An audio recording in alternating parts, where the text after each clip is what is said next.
SIAC matchup. Hello, everybody. I'm James Redd, along with two-time Super Bowl champion and proud graduate of the Fort Valley State University, Tyrone Poole. Tyrone, this is a situation in which we have two teams headed in two totally different directions as far as record. Well, I wouldn't say totally two different directions. You know, Morehouse, they played three tough games: West Alabama, West Georgia, and Miles College. So they are a better team than what we see as far as the record. As far as Savannah State, they have Valdosta State. They played Livingstone and Benedict. So today, I'm looking for a great game. When we look at Morehouse College, they try to go through the quarterback using a pocket passer in Sims, but he's yet to get a victory. Yeah, Sims, he's going to have to utilize his arm in this multi-offense of Coach Freeman. And for Savannah State, Devon Gibson, he is a multifaceted quarterback as we have the kickoff, and Savannah State has received the football as Morehouse defers, so they'll be on defense, and we're underway.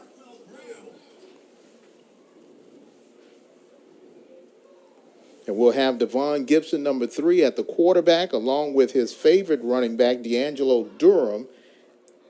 And they'll try to run the option attack. Number 3, Devon Gibson, the young man out of Stone Mountain, Georgia, Stevenson High School.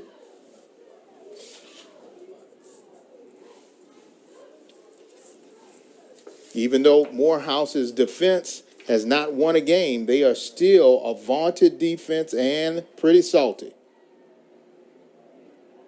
Gibson's going to throw. And this one is complete for a first down to Brent Carr, his freshman wide receiver. And we know that Savannah State is a option team. So the coaching staff for Savannah State knows that the team that they play are going to come in trying to stop the run. And that's what you saw right there. Savannah State is going to throw the ball to kind of keep Morehouse defense unbalanced. Going with the option, and here comes Gibson showing that elite running ability, and he's able to get about 8 yards on that keeper. Now, this is what Savannah State wants to do. So don't let that throwing on that first pass fool you, those that are watching. This is what they want to do.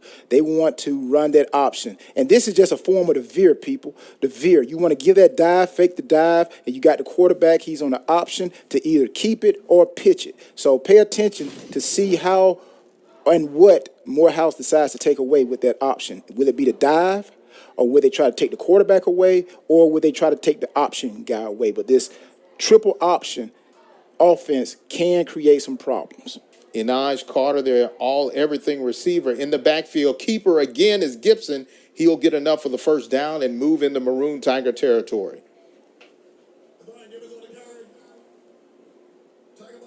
Givens, their leading rusher, coming into today's game with 3 rushing touchdowns and over 200 yards rushing on a little bit over 42 carries.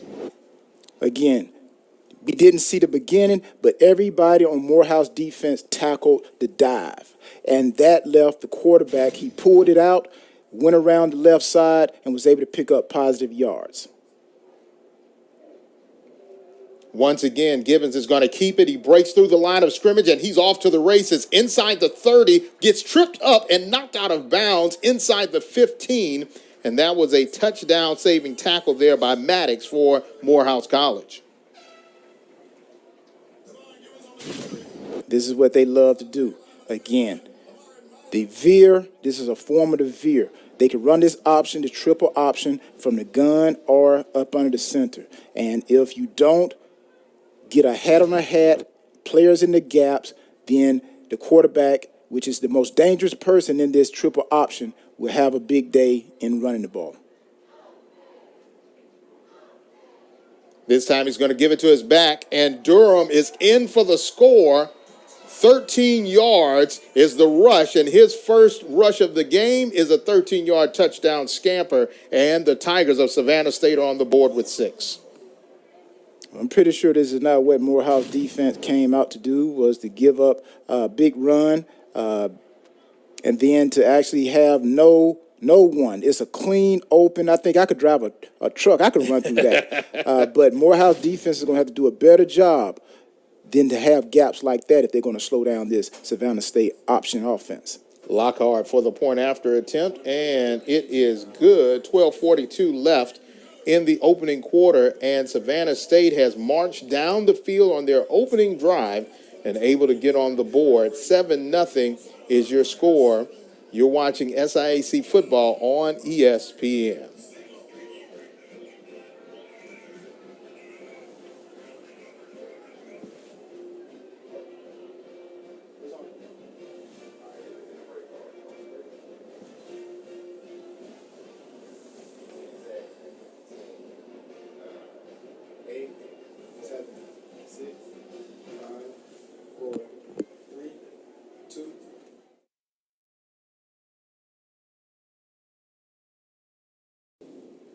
And for Savannah State, they start off with a 12-yard touchdown run by D'Angelo Durham. Point after attempt was good, and now they have a 7-0 lead here at Theodore A. Wright Stadium on the campus of Savannah State University. Tyrone, this is a situation where we saw exactly what we expected, a strong run game from the Tigers. That's what we saw, and that's pretty much what the Savannah State coaches saw. But Morehouse, I'm pretty sure their coaches right now got the defensive players over there on the bench, got the chalkboard, looking at all kinds of ways to play this option. And if they don't play this option correctly, they're going to have problems, because this option offense can create problems. It's all about getting the right matchups, overloading the defense number-wise, and just let the quarterback make the correct read. Give it to the dive, keep it, or pitch it to the option guy. Lockhart to kick off. Back deep is Frank Bailey Jr. He'll take it inside his own 10, and now he has some room to run out to the 30, and he is brought down at the 40, but we have Laundry thrown at the 20-yard line of Morehouse, and it seems as though they had a little bit of extracurricular activity there with Delancey Tolliver. Yeah, anytime you see those yellow flags come out, usually it's going to be on the return team, somebody held, because those guys on kickoff, they're coming down, as they say, hell bent for leather, trying to KO someone. So Morehouse offense got to react to the drive of Savannah State. Sims, he's the type of quarterback that can throw the ball. He can get these guys back into the game. He's going to be down some good players that he usually has on that offense. But Savannah State, as we talked to Coach Quinn, he said that he's not pleased with his secondary play. So hopefully Morehouse can take advantage with this multiple offense that they have, 4 wide receivers, 3 wide receivers, and take advantage of this weakness in Savannah State's secondary. And right now, the penalty, unsportsmanlike against Morehouse College, puts them all the way back to their own 10-yard line. So all that hard work that Bailey had on that kickoff return is sort of nixed, and now they're starting back at their own 10. You see Morehouse is in a spread formation, 2-by-2 as we call it on defense, 2 to the right, 2 to the left.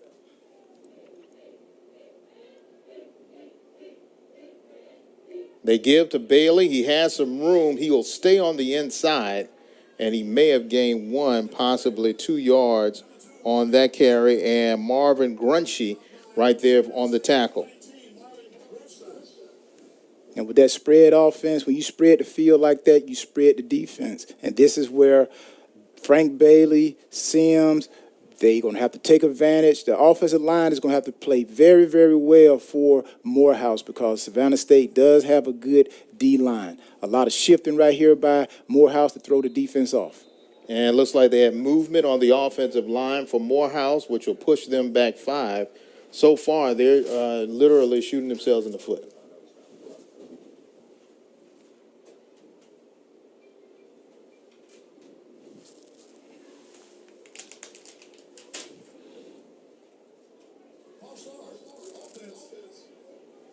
And it'll be a false start on Morehouse.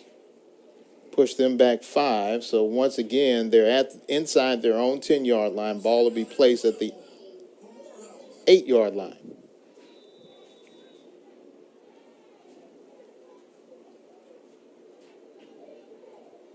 Second down and long.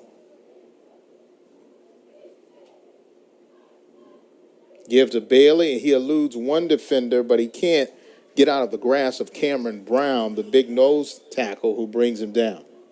Yeah, again, Savannah State, Coach Quinn prided his defensive line. He said that the defensive line has done such a great job that they have allowed the secondary to be covered up, meaning if you got great D-line push, then that means that the quarterback doesn't have time to throw the ball and the secondary doesn't have to cover that long. So it's going to be very imperative that the Morehouse offensive line block and give Sims and Bailey an opportunity.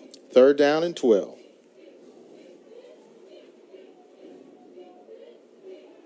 Sims, there's a flag thrown, and this one should be a reception made. Yes, they'll call it a catch. Catch made by Delancey Tolliver, but this may all be coming back. Flag thrown out at the 6-yard line. Yeah, Sims dropped here, staring his receiver down. He got to learn how to look the secondary off, give his receiver an opportunity to catch the ball, and then try to get some yards after the catch. But right there, we saw Sims drop back, and he pinpointed where he was throwing the ball. He got to look the secondary off, look the linebackers off, and then come to that number 1 receiver.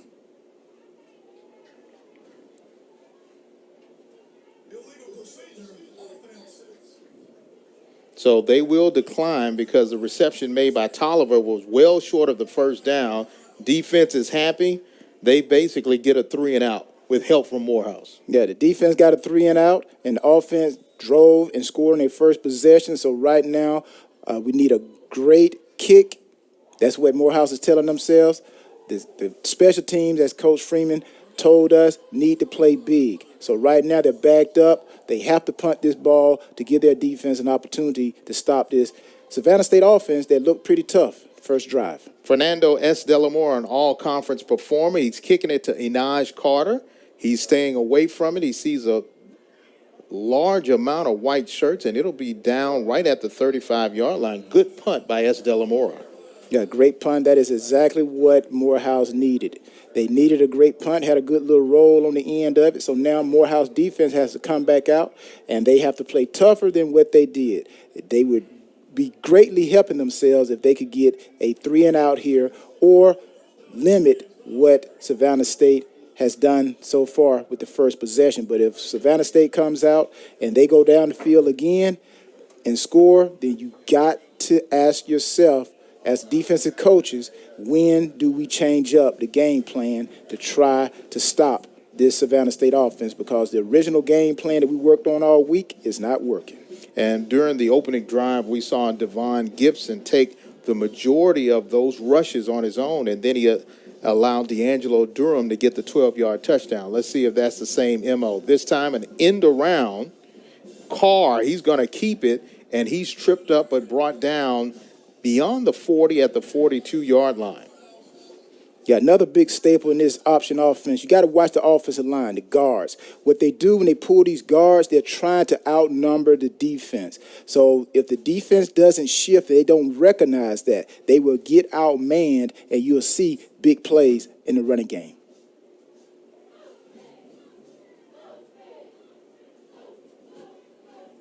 Once again, 2nd and short rather than a 3rd and long for Savannah State. Carter in motion. Time to throw. Oh, they had a little touch and go right there with Marquise Gibson, the defensive back. The pass was intended for Adante Devereaux. Again, Marquise Gibson. In order to stop this option, you're going to have to ask your corners to play man-to-man, and that's what Morehouse was in, a little bit of man-to-man, good coverage. I think at some point you just have to let the DBs and the receivers play. If it's not a situation where it's going to impede that receiver's progression, his movement tremendously, just let him play football, ref. So you're siding with the DB on that? I'm just siding with good football. Some of these referees are so picky. I think they just feel like they have to call every call. Sometimes just let them play. Well, that call goes against the defense in Morehouse, and that'll give Savannah State a 1st down right at midfield into Morehouse territory at the Morehouse 48-yard line.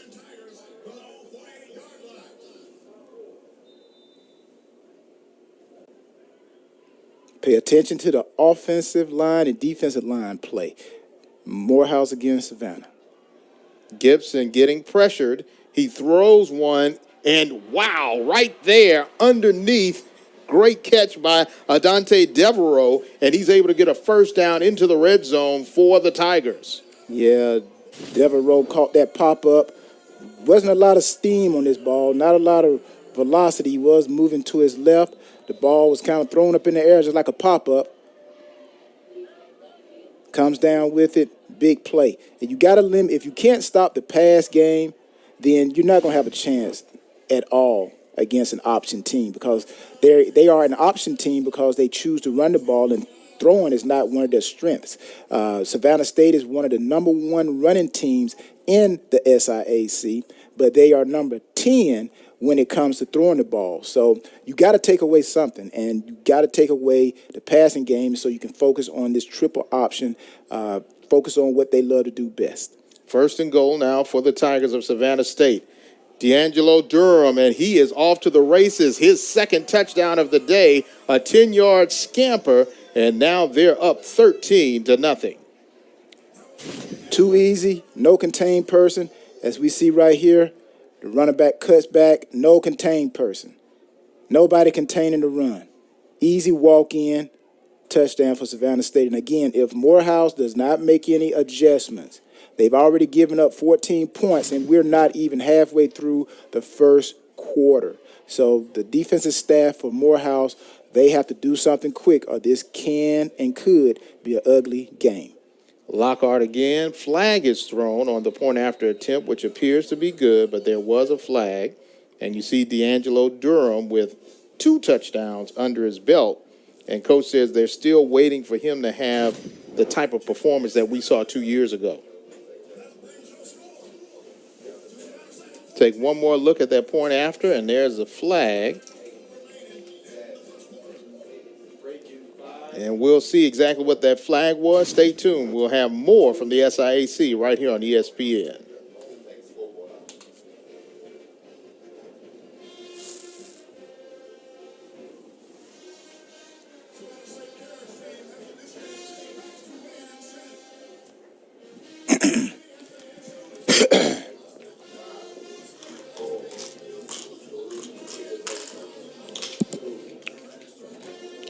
Peanut.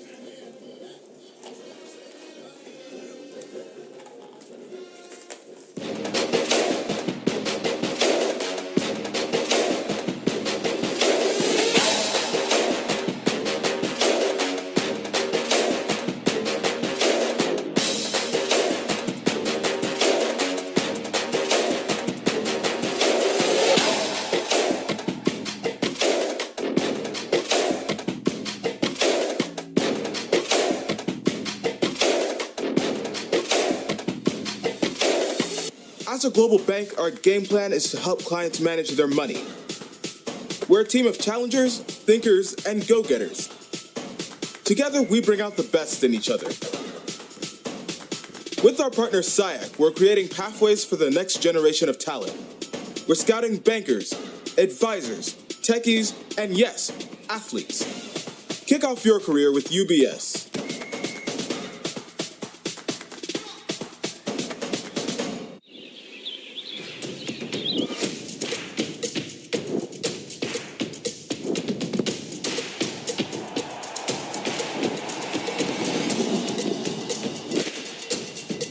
For all the ways you love to play, Academy Sports and Outdoors makes it easier than ever to get what you need and have fun out there. Get free shipping on your favorite brands at academy.com, or get free curbside or in-store pickup at your Academy store. And Savannah State University cruising along like a proud SS vehicle, Super Sport. They've had 2 drives and 2 touchdowns. James Redd along with Tyrone Poole here at Theodore A. Wright Stadium on the campus of Savannah State University, and the Tigers with a 14-0 lead over the Maroon Tigers of Morehouse, seeking their first victory of this season.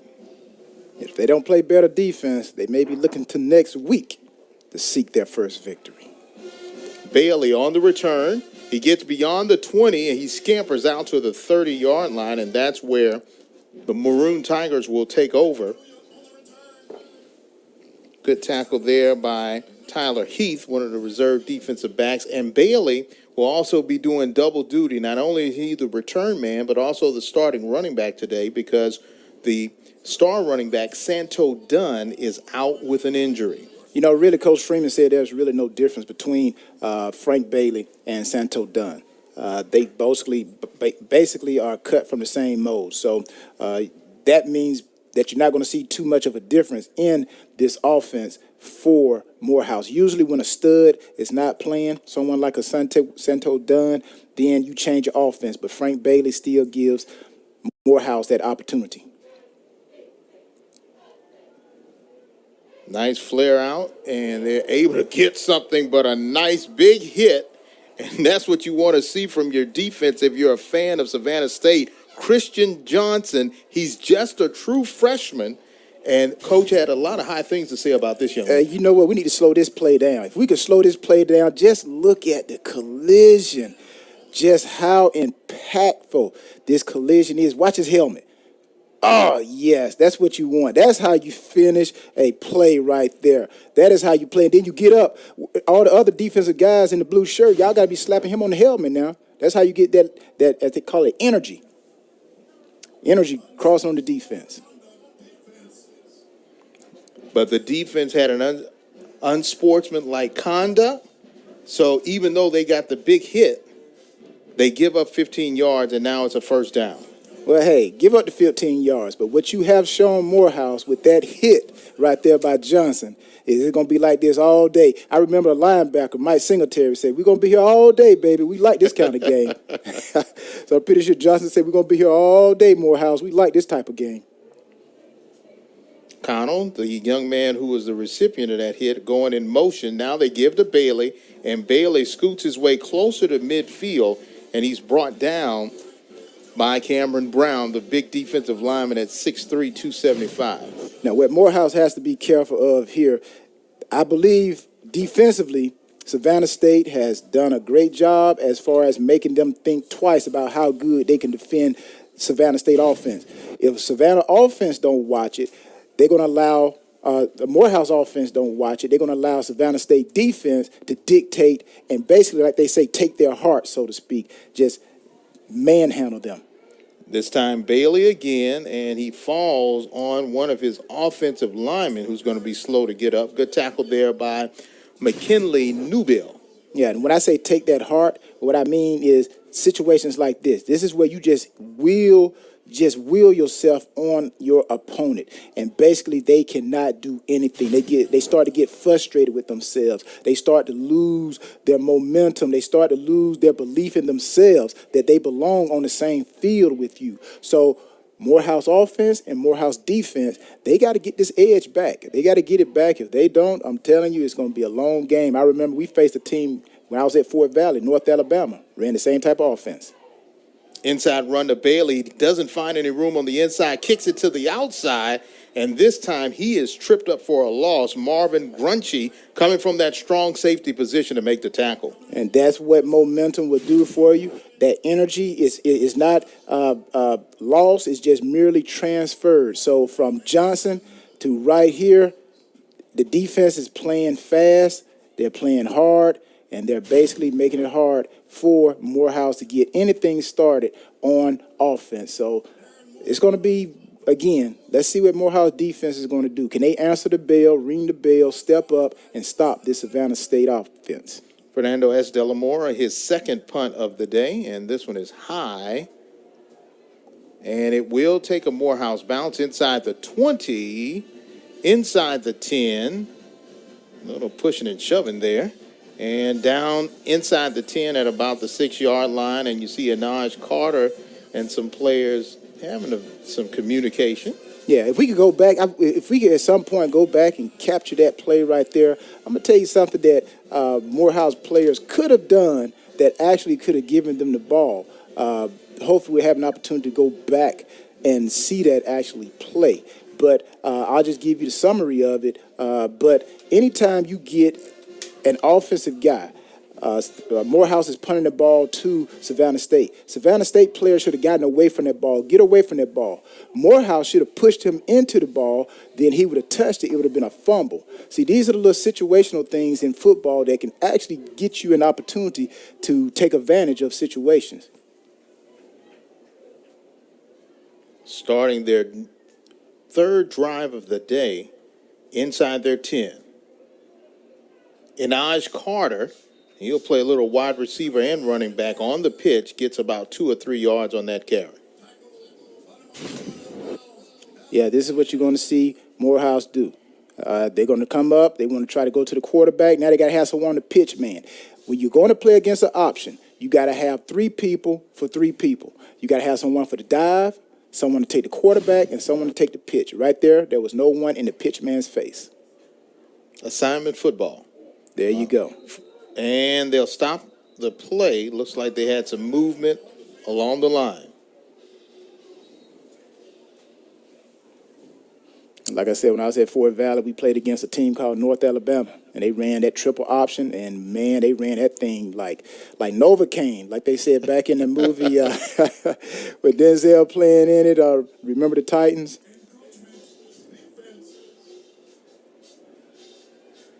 And it'll be encroachment on Morehouse, so they've given them an extra 5 to now, once again, their favorite thing, 2nd and short for Savannah State. And again, like I said, that triple option is just like Novocaine, just like that movie, Remember the Titans. He said, we only run 6 plays. Give it time. It's going to eventually break open. And the inside run for D'Angelo Durham, I think that may be his first carry for less than 10 yards. That should be a proud moment for Morehouse because, again, Durham, like you said, he's scooted by and had some long runs. Again, got to watch that offensive line for Savannah State versus the D-line of Morehouse. It's going to be a very important fight today for Inaj Carter on the end around, and this time he's knocked out of bounds at about the 22-yard line. More positive yardage for the orange and blue.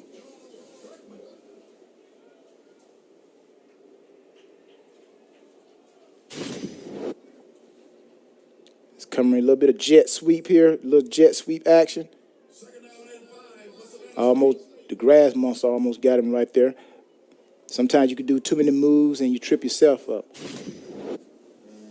But either way, positive yards, positive pickup, 5 yards. Anytime you can get 5 yards on a play, that's good. Give now to Durham, and this time he is stonewalled. And he doesn't go anywhere fast, but he's brought down Marquise DeWert right there on the tackle for Morehouse. As Coach Quinn told us, I talked to him about his 3rd down, and he says the reason why they were ineffective on 3rd down was because they were basically had too many yards on 3rd down to cover with the type of offense that they have. This type of 3rd and 4 is what he wants. This is good in what they do with their offense. And flag is thrown, and the receiver goes down, and that doesn't look good for Brent Carr, and he is down. Looks like he may have a cramp in that left leg or may have pulled a muscle, but it should have been a free play, but now Carr is down. Yeah, you see Morehouse coming with a blitz here, trying to do anything, put pressure on the quarterback, put pressure on their offense. Oh, you can just see that leg just straighten out. Yeah, you don't like to see that, but hopefully it'll be okay and get back into the game. And anytime the helmet come off, it's kind of like boxing. You know, you see a boxer, the mouthpiece come out, and he ain't worried about that mouthpiece, and he worried more about that injury. The helmet came off right there. He wasn't looking for that helmet. So hopefully it's not a serious injury.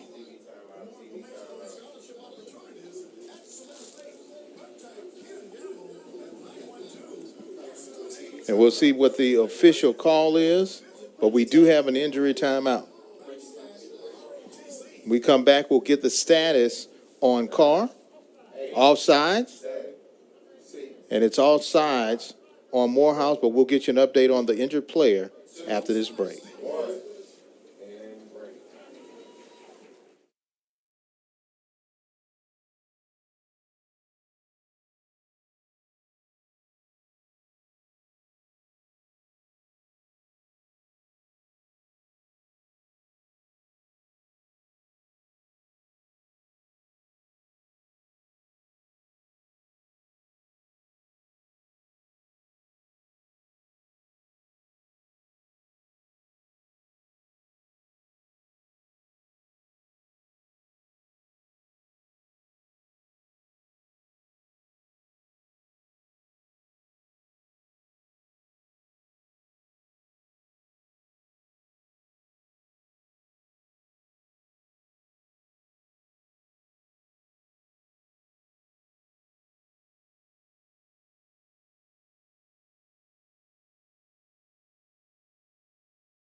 And we see the fans here at Theodore A. Wright Stadium. Wonderful facility here on the campus of Savannah State University. Good news, Brent Carr was able to walk off the field, but we see him right there in the cart. They're going to get him quickly to the training room to see exactly what's going on with that leg. After the penalty against Morehouse, it is a first down and 10 at the 29-yard line of the Tigers of Savannah State.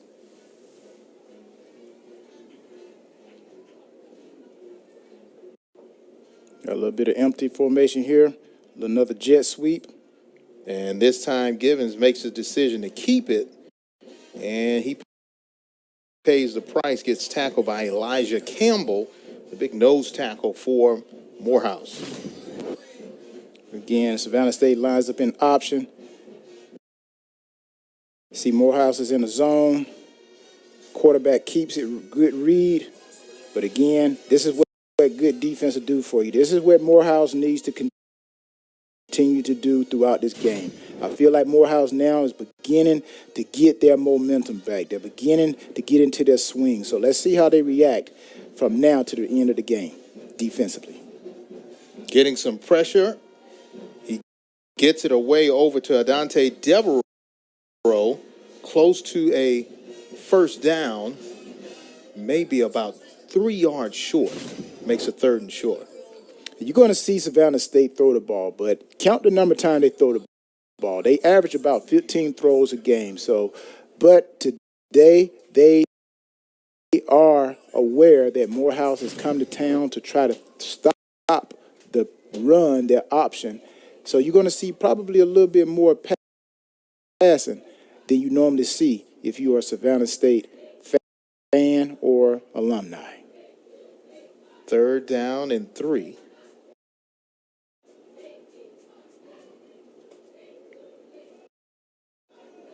And this time he's going to give it to Jordan Grant, his sophomore running back, and he may have gotten 1 yard to bring up a 4th down situation, 4th and 1. Do you go for it early or do you keep it?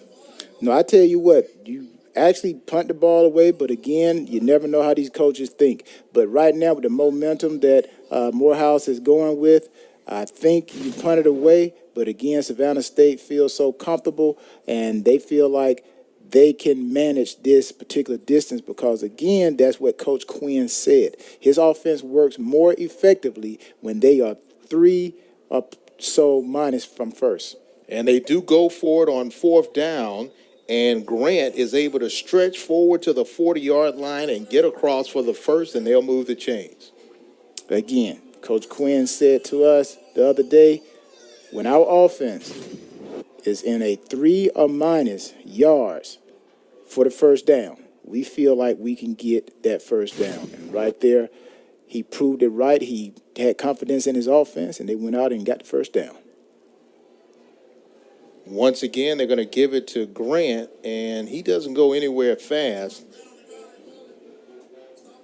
Joel Gertman right there for Morehouse College from the safety position coming up to make the tackle. On Morehouse defense, this is what you want to do. You want to negate the no yards. You don't want to give up no yards on first down. So now what this does, it makes Savannah State offense have to go back, and now they have to come with a pass such to try to pick up yards. And again, this is not the strength of their offense, but this as a defense, what you want to do with Morehouse. Plenty of time for Gibbons, and this time he makes the reception, and Aj Carter, once he gets the ball, he's dangerous. 10-5 touchdown, and Aj Carter put another 6 on the board for the Tigers.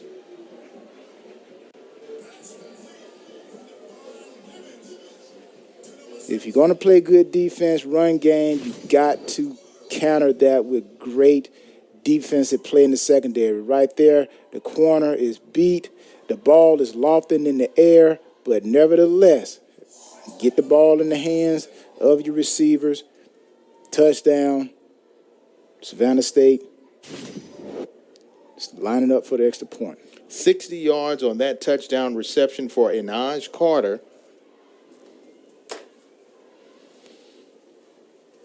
And the kick is up, and it is no good.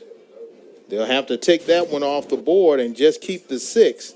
But right here at the 40-yard line, Devon Gibbons showing that he can throw it long, or at least throw it to a guy who can take it to the house.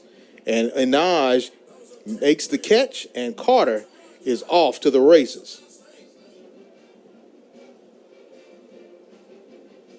When you're in man-to-man coverage like that, you got to cover your guy. Morehouse playing for the run, put their defensive backs in man-to-man coverage. Savannah State takes advantage of it. You can't give up big plays. Not only is Morehouse giving up big plays in the beginning of the game, the run, they've stopped the run. Now they're giving up big plays in the passing game. So the defensive backs, every man has to take it up on himself defensively for Morehouse to get this game under control. So if I'm a team captain right now with Morehouse on defense, I'm going down that bench screaming at everybody. Get your head in the game. Just do your job. Do your job, and we'll be okay. But right now, it doesn't look too good for Morehouse. And Bailey will let this one go out of bounds at about the 2-yard line.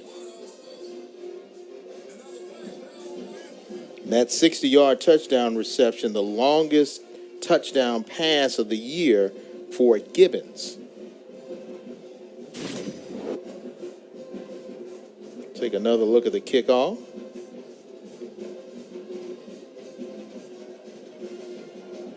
He doesn't touch it. Ball will be placed at the 35-yard line from the penalty.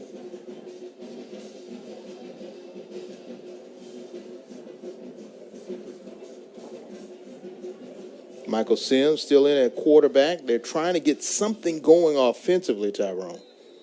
Right now, the game is young. You still stay within your game plan, but you just got to execute. So Morehouse stay within the game plan. They just have to execute. Now Sims trying to he gets it over to Bailey. He was in the arms of a Savannah State defender, but able to use that strong arm of his to get out. But now we have another Savannah State player that looks like he was down for a second, but gets up.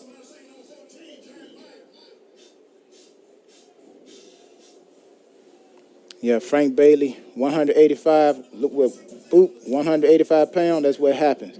When you have one of them big guys come up and hit you, you go backward. But opportunity. Again, Sims looked to throw the ball. They had a guy wide open with the crossing route. Hopefully they'll come back to it again. This time Sims will see it.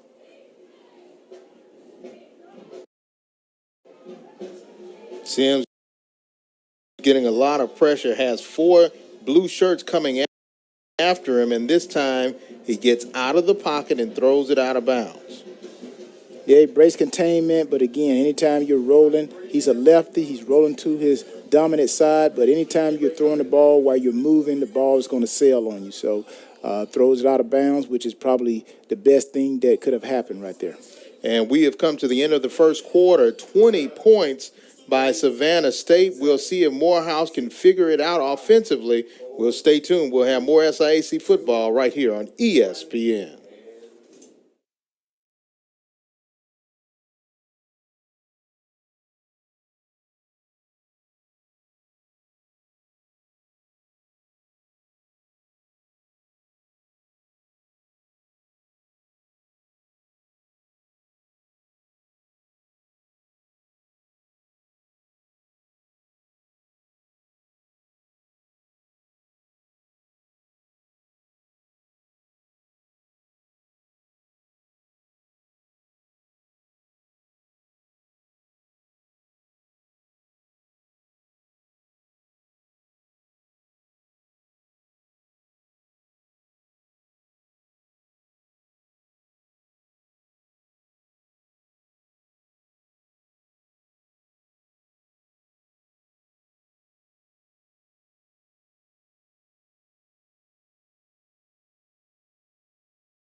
Welcome back here to Theodore A. Wright Stadium on the campus of Savannah State. 3rd down and 10 for the Maroon Tigers, who trail by 20 points. Sims throwing long across the field, able to find a receiver close to the first down. Reception made, and let's see if they'll give it to him. Completes to Marquez Pride at the wideout spot. A great comeback route, wide open. This is what Sims is going to have to do. He had to drop back and rely heavily on his arm, because right now Savannah State has put up 20 points, and they actually scoring offense. Savannah State is second in the SIAC, 44th overall in Division II. So these guys can put up some points, and Morehouse has to put points on this board on this drive. Enough of the first down. They give it to Bailey. He's trying to find a way around the blue shirt, unable to do so. Good open field tackle there by Levante Larry, a freshman playing the corner position. Again, no Sante Dunn, but you know what? They have Frank Bailey, and these guys are cut from the same tree. Again, got the offensive line out there making blocks, but Bailey's going to have to do a lot of offensive touches, overall touches, running and catching. And Sims got to drop back, read the defense, and take what the defense is giving. They're trying to make sure that they're in the right formation, and a timeout. Looks like they're going to call a timeout. Head coach Rich Freeman will be calling the game from the booth because he's a little bit under the weather. Looks like there may have been a little miscommunication. We'll take a break, and when we come back, we'll see if Morehouse can keep the drive alive. They're trying to work themselves out of a hole as they're down 20-0 in Savannah right here on ESPN.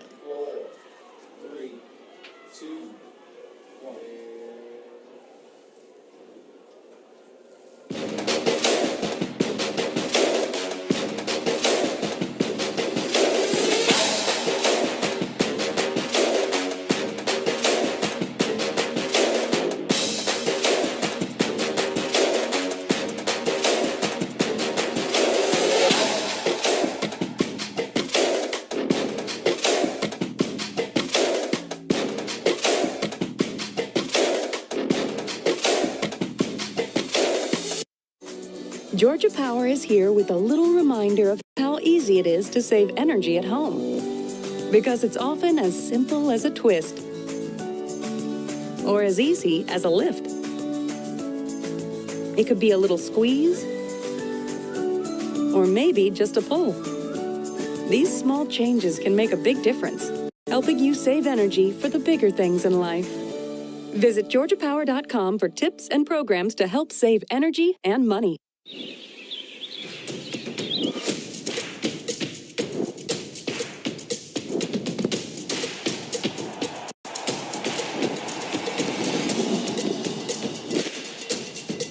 For all the ways you love to play, Academy Sports and Outdoors makes it easier than ever to get what you need and have fun out there. Get free shipping on your favorite brands at Academy.com or get free curbside or in-store pickup at your Academy store.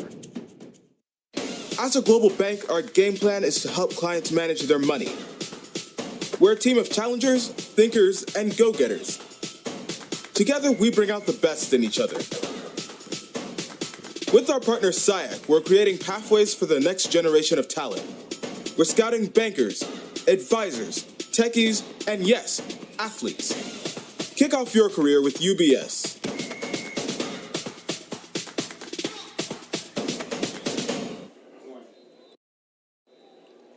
Second quarter continues here.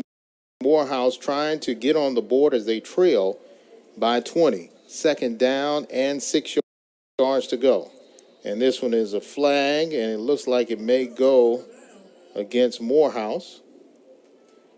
Tyrone, when we look at the first quarter stats, it is obvious that it's been dominated by Savannah State. 18 plays, 214 yards of total offense, as opposed to 9 plays and 11 yards. Let's take a look again at the movement. 5-yard penalty against Morehouse pushes them back. It'll be second down and 11.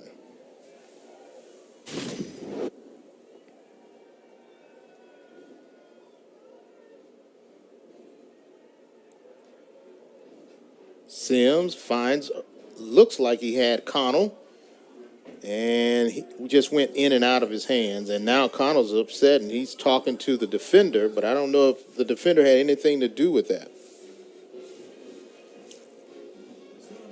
Check that. That was Marquez Pride on the missed reception.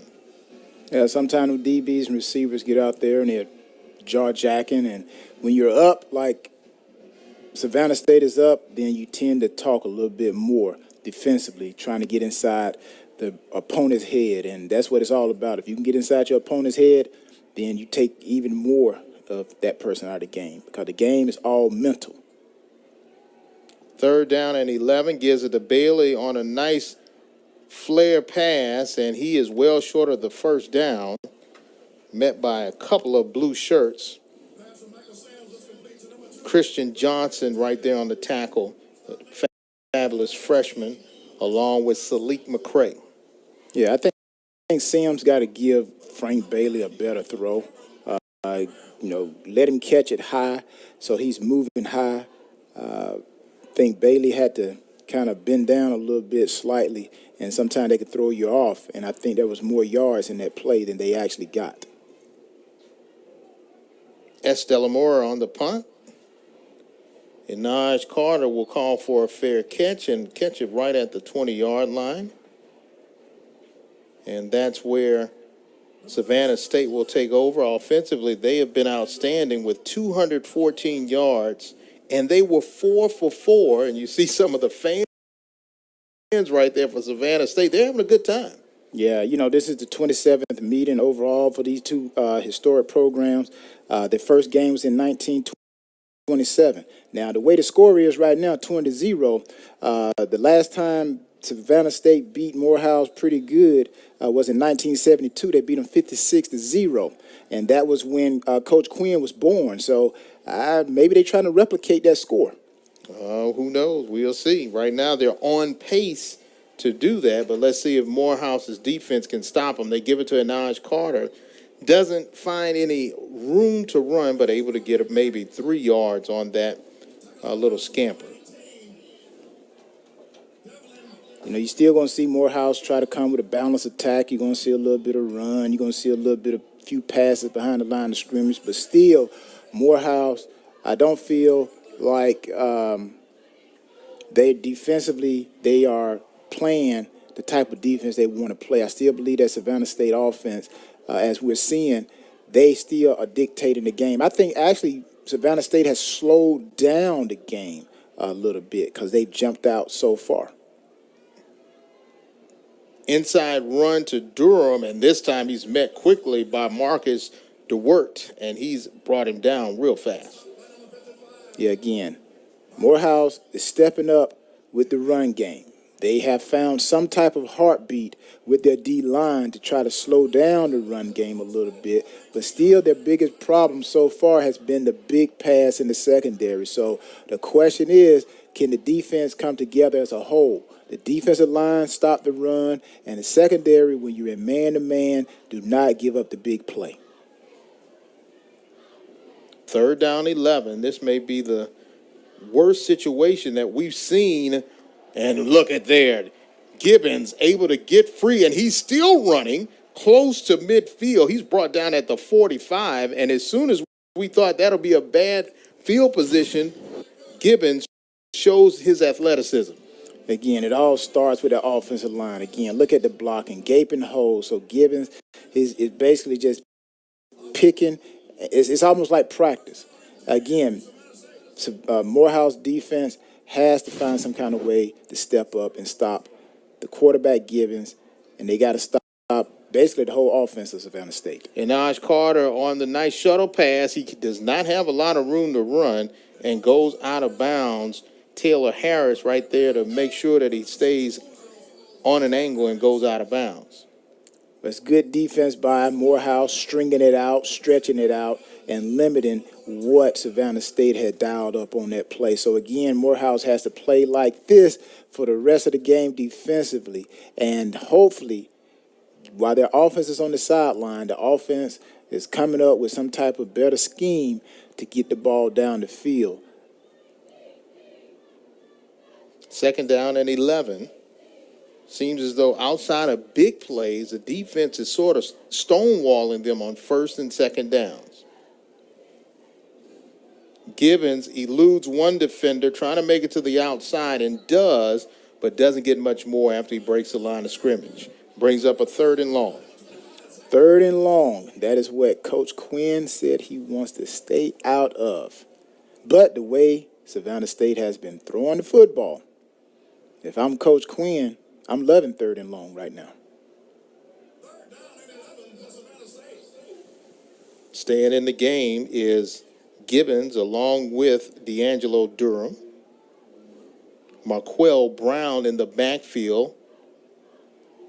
And they're going to go with the option, give it to Brown, and Brown, speedy, able to get some positive yards, but not enough for the first, and it seems as though Morehouse defense has held, and it'll be a punting situation for the Tigers of Savannah State. They did a great job on this one. Get into the quarterback face right now. Make him pitch it. Make him pitch it. Defensive back got to come off of the block of the wide receiver.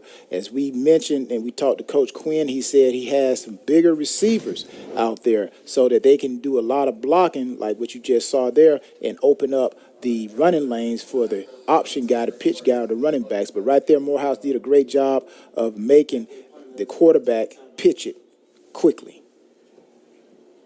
Kenneth Lockhart does all the kicking for Savannah State, place kicking in right there, a punt, first punt of the afternoon, and Bailey on the punt return. Frank Bailey Jr., flag is thrown, and he's brought down at the 25, but a flag at the 31-yard line, and now we've got some more pushing and shoving. I think they're trying to go after the football, trying to strip it out of Bailey's arms, but they weren't able to do so.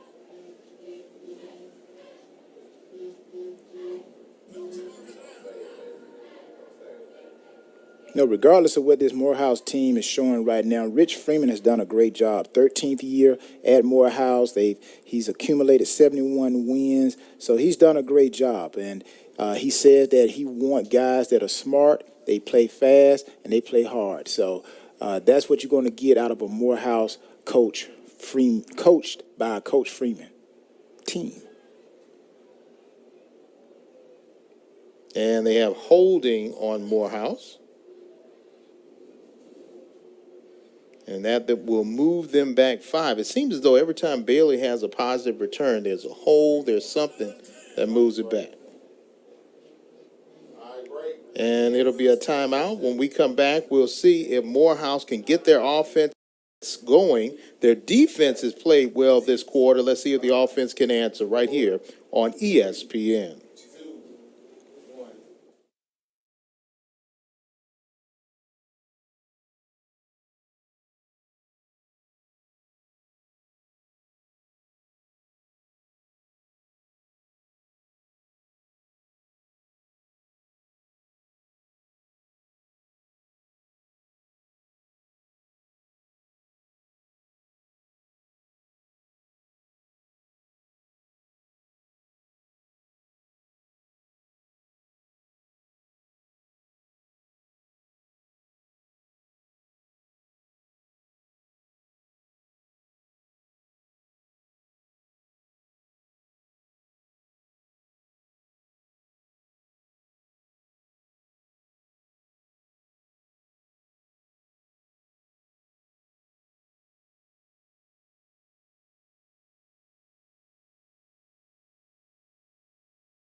Homecoming season is here, and Academy Sports has everything you need to celebrate. Make sure you visit your local Academy Sports today and shop online at academy.com to get all your tailgating gear.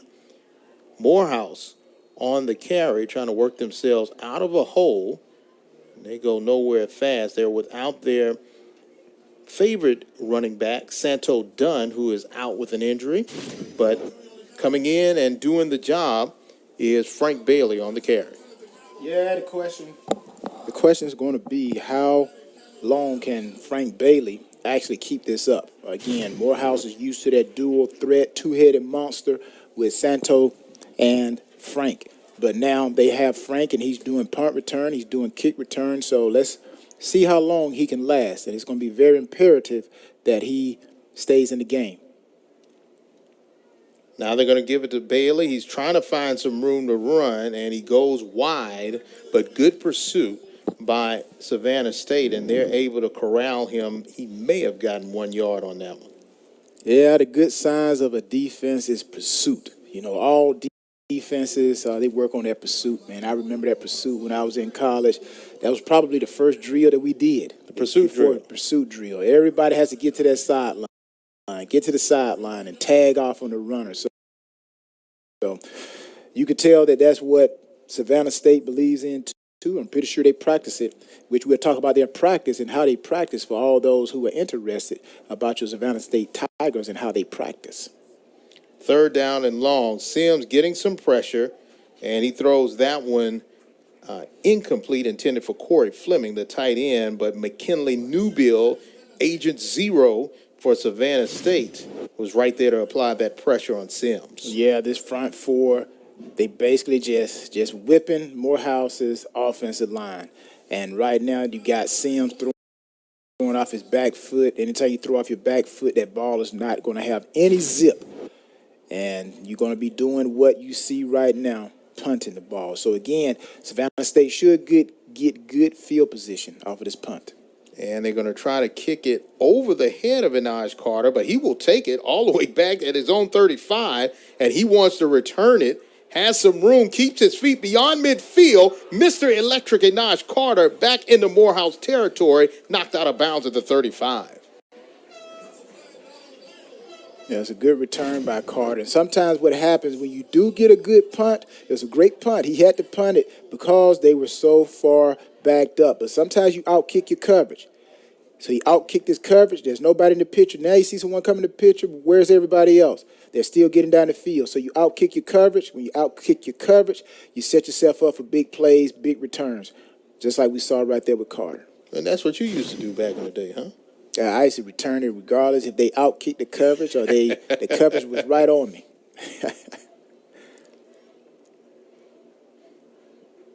Blocking the back against Savannah State, which will push them back.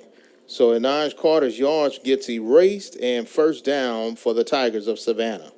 You know, normally when, we've seen penalties on kickoff returns, we've seen penalties on punt returns. Usually you're always going to get that penalty on the receiving team because they are trying to hold their blocks, and you got guys who are trying to cover and they're going full speed, and sometimes it's hard to maintain and keep contact with that defensive guy, so you have to hold them a little bit. But unfortunately, you got them guys there with the black and white shirts on that are looking right at you, and they throw that little white hanky. And we got a new quarterback, JT Hardage, and Hardage throws it deep, trying to find a receiver, but thrown incomplete. Trying to do a little dipsy-do there, little change of quarterback, change of pace. Yeah, trying to go to Scott. Scott had his man beat, a little bit of contact there. But again, Savannah State is showing you can stack us up for the run. We'll try to throw it over you.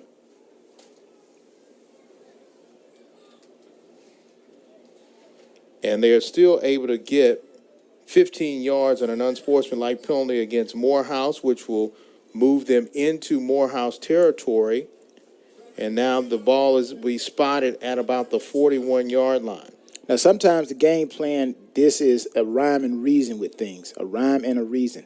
The reason why you see Savannah State throwing the ball, because they know that Morehouse is going to try to play them man. So if they can throw the ball, then Morehouse is going to get out of that man coverage because Morehouse is trying to stop the run. You're going to see Savannah State do right here what you see now, running the ball. And going wide, another flag. There were 2 flags on the play. Carter will go into the end zone, but you don't see the hands thrown up for a touchdown because this may have stopped before it really got started. They're trying to see where we can find the play at right here, but Carter turns on his speed. And luckily for Morehouse, that is not a touchdown, because I think, again, the way Savannah State is playing the ball today offensively, they are running the ball. They are able to run the ball. Morehouse has no answer. They're throwing the ball. Morehouse has no answer. So right now, the only answer that Morehouse has for Savannah State, those guys right there. Those referees, the striped shirts. Yes, they are helping Morehouse out by slowing down this Savannah State offense. If it wasn't for those striped guys right there, that possibly could have been a touchdown. Holding against Savannah State. That's declined. And they will accept the 5-yard penalty, and they'll replay first down.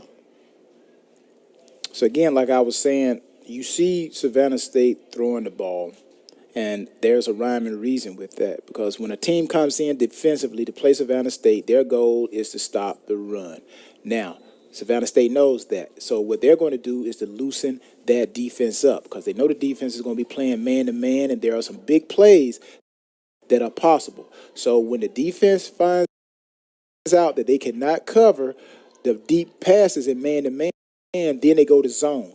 Then you're going to see a zone coverage on defense, and then that's when you're going to see Savannah State, the dive option pitch. And now they're going with that option. J.T. Hardage will get to the line of scrimmage but go nowhere fast as a sea of white shirts are there to bring him down. Another flag is thrown. Right now, it seems as though the most consistent thing has been penalties.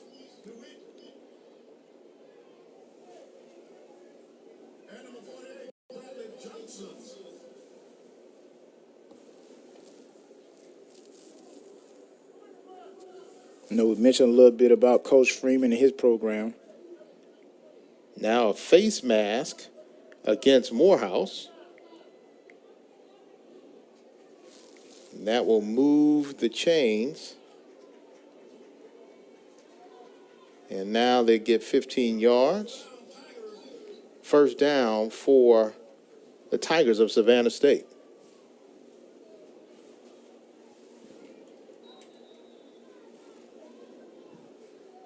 Sun starting to go down, and the lights here at Theodore A. Wright Stadium start to be in full bloom. Hardage looking to throw, throws long, has a receiver, enough for another score. Touchdown to Demarion Colbert, and the first touchdown of the day for J.T. Hardage. Nice throw, nice catch, and what Savannah State is showing in this game is not only the fact, and this is for the next opponent coming up, I believe it's Kentucky State, so Kentucky State watching this game. Savannah State is showing that not only can they run the ball, but they can throw the ball as well, and they will strike you deep. So an offense like that is trouble. It's kind of like the movie Life. They say, don't say nothing. Don't make it. Right now, Savannah State is saying a whole lot. They are really making noise.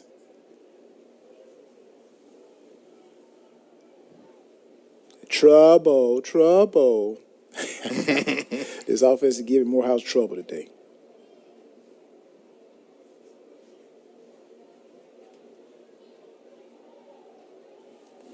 Unsportsmanlike conduct after the score. And it may have been from the dance. It may have been from the dance that Demarion Colbert had, and he's just a freshman, so he's happy to get into the end zone. Let him have fun, man. Let him have fun. As long as it's not anything directed towards the opponent, let him have fun. Point after attempt is up, and it is good. 6:28 left to play, and we come back. We'll see if Morehouse can get on the board. Right now, it's been total domination by the Tigers of Savannah State. Stay tuned. We'll come right back to the crown jewel along the Atlantic, the Georgia Peach along the Atlantic, Savannah, Georgia, right here on ESPN.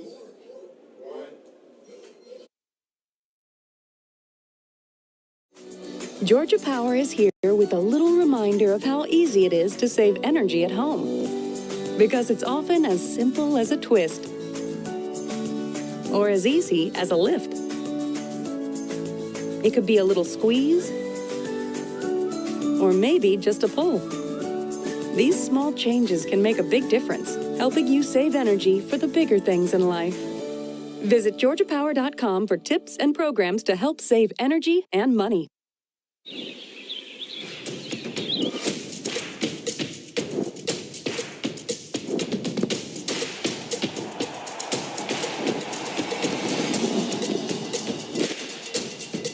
For all the ways you love to play, Academy Sports and Outdoors makes it easier than ever to get what you need and have fun out there. Get free shipping on your favorite brands at Academy.com or get free curbside or in-store pickup at your Academy store.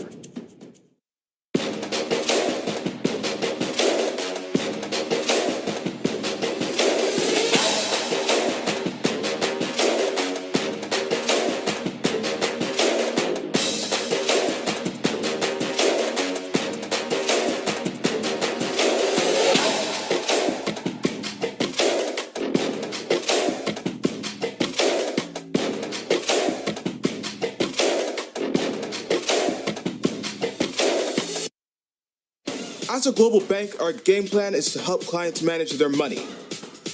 We're a team of challengers, thinkers, and go-getters. Together, we bring out the best in each other. With our partner SIAC, we're creating pathways for the next generation of talent.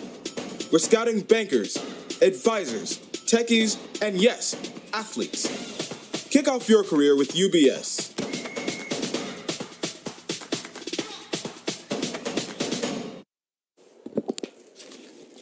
Homecoming season is here, and Academy Sports has everything you need to celebrate. Visit your local Academy store today or shop online at academy.com to get all of your tailgate gear on the yard, like coolers, drinkware, canopies, and grills. So don't wait. Pick up everything you need to celebrate at Academy Sports and Outdoors.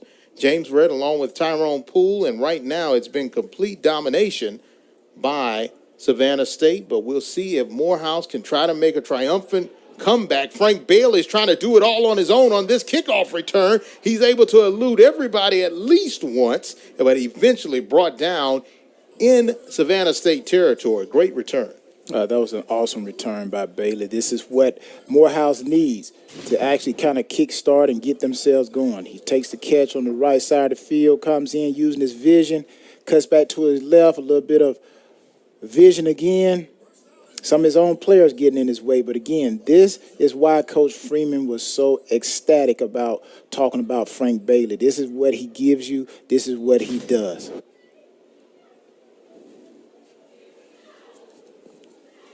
Bailey looks like he's going to get a little rest. Sims with time and almost intercepted. Oh, man, I know he really wanted to have that one.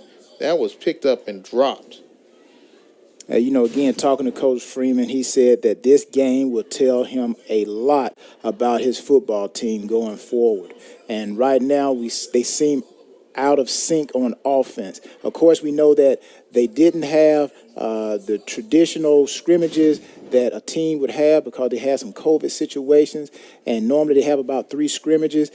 So really, this is like the second scrimmage because they only had one a scrimmage before they played their first game. So really, their offenses, they hadn't had opportunity to click. And now the interception by Grunchy is for real. He dropped one, and now he's bringing it back. Grunchy goes into Morehouse territory, and he gets the pick for the Tigers of Savannah State. And this is what an offense would do for you when you don't have time, the full spring ball, the full camp to get everybody on the same page. Right there, Sims overthrows his quarterback, throws a receiver, and easy interception. Just don't drop it, doesn't drop it. Good return yards. Savannah State back in business again. Marvin Grunchy with his second interception of the year, the senior defensive back with a lot of young guys around him. And they make it official. First down, Savannah State. And now the offense will have a short field. And for Morehouse defense, now they've got to play. And you see the fans there. They're just enjoying this game. And there's Marvin Grunchy getting a lot of congratulatory pats on the shoulder pad.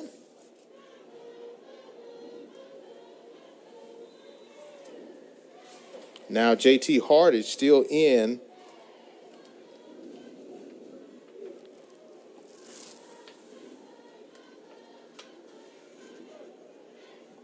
This time they're going to give it to Shamarcus Poole. I don't know if you know that Poole.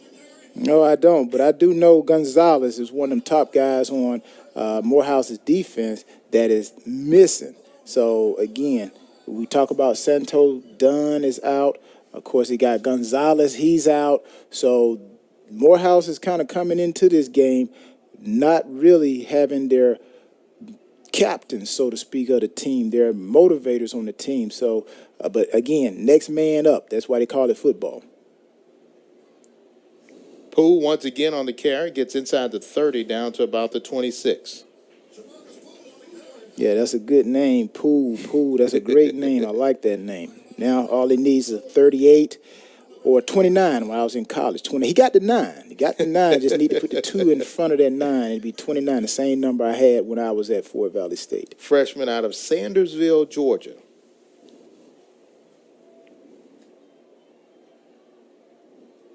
And movement along the front, and the Morehouse defender is saying somebody moved. They're saying the center may have moved, McLeod, for Savannah. Let's see if he moves that ball.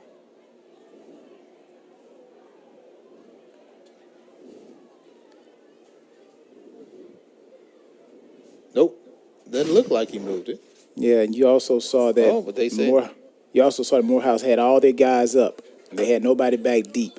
They were in man-to-man coverage. They were going to stop that run, whatever they were anticipating that Savannah State was going to do as far as running the ball. But again, they've given up the big play. So Morehouse got to be careful when they line up in that man-to-man and show it like they did. At least disguise it. They did not disguise it at all. They showed that they were going to play some man-to-man, and they're doing it again. They're really dictating and showing Savannah State their hand. So if this is poker, Morehouse not doing a good job poker face. Ooh, this time J.T. Hardish goes down hard.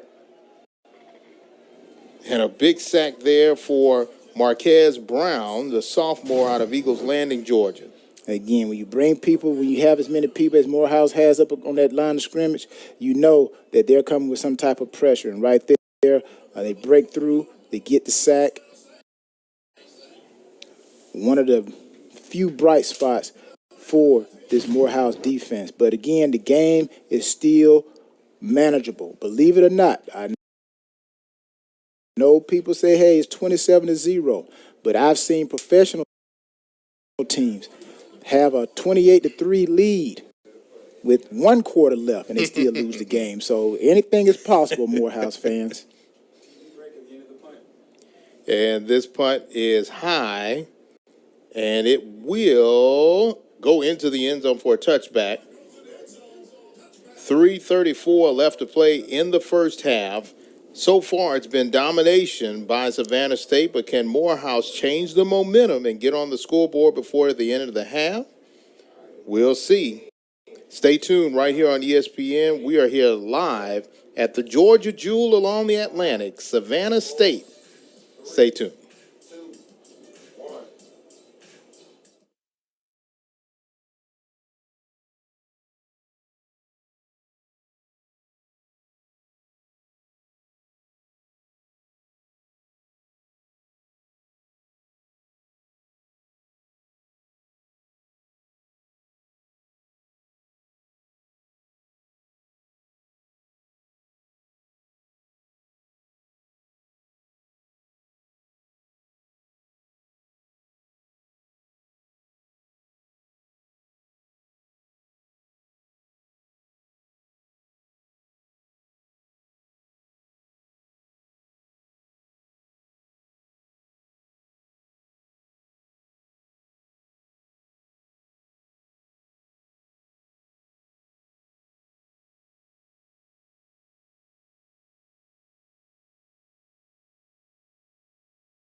A little bit over 3 minutes and 34 seconds to play in the opening half, and we have seen domination by Savannah State.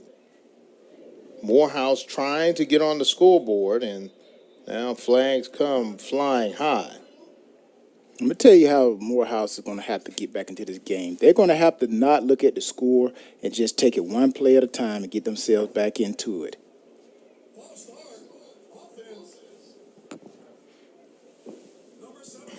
Because if you look at the score right now, 27-0, you're like, wow, we're out of it. But really, you're never out of it. So Morehouse just need to go play by play.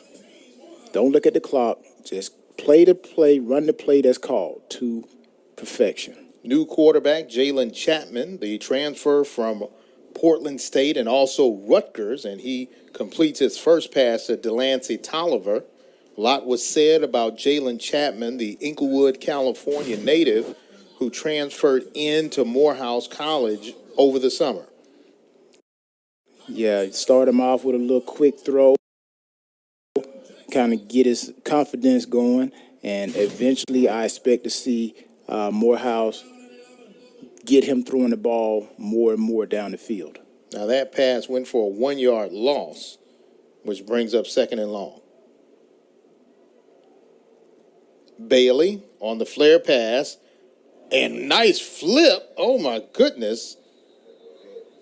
I mean, he went airborne. Marvin Grunchy was right there to provide the catapult for that flip.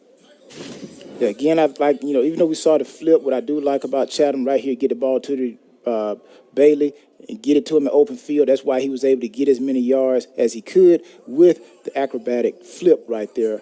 I give that a 10. He landed on his lower back. So most people would land on their helmet. So kind of remember Don Beebe. There's always an NFL film where he got hit.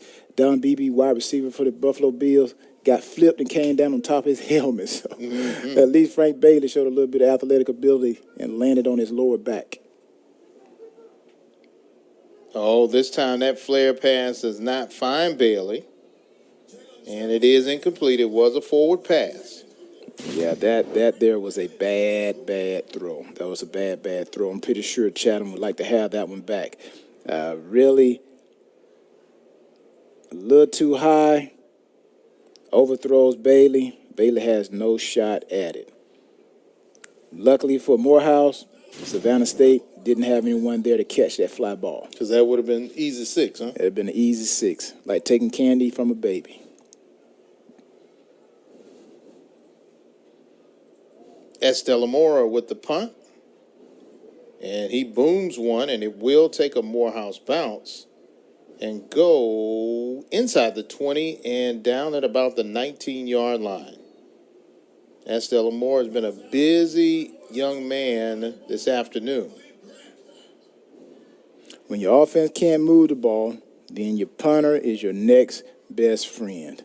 So, but he's done a great job. He's kicked the defense into position to where they can at least have a fighting opportunity. Morehouse defense, he's cut down on the field tremendously just with having good punts. But again, Morehouse defense is struggling against the pass. They've stepped up a little bit against the run, but Savannah State, I believe, has slowed down the pace because when you are out this far of a lead, it's like the excitement kind of leads the guys, so the coaching staff got to make sure that they keep the excitement up amongst the 11 guys that go out there and put on that blue uniform and snap that ball. Hardy stays in at quarterback along with D'Angelo Durham in at running back. They're going to give it to Durham. Durham has some room to run. Durham outside the 30 to the 35. A shoestring tackle saves Savannah State. Yeah, a little bit of delayed draw right there. See, the defensive guy didn't even recognize it. Good pickup for Savannah State. Great call. Durham picks up positive yards for that offense. 1:29 left to play in the opening half and a flag thrown.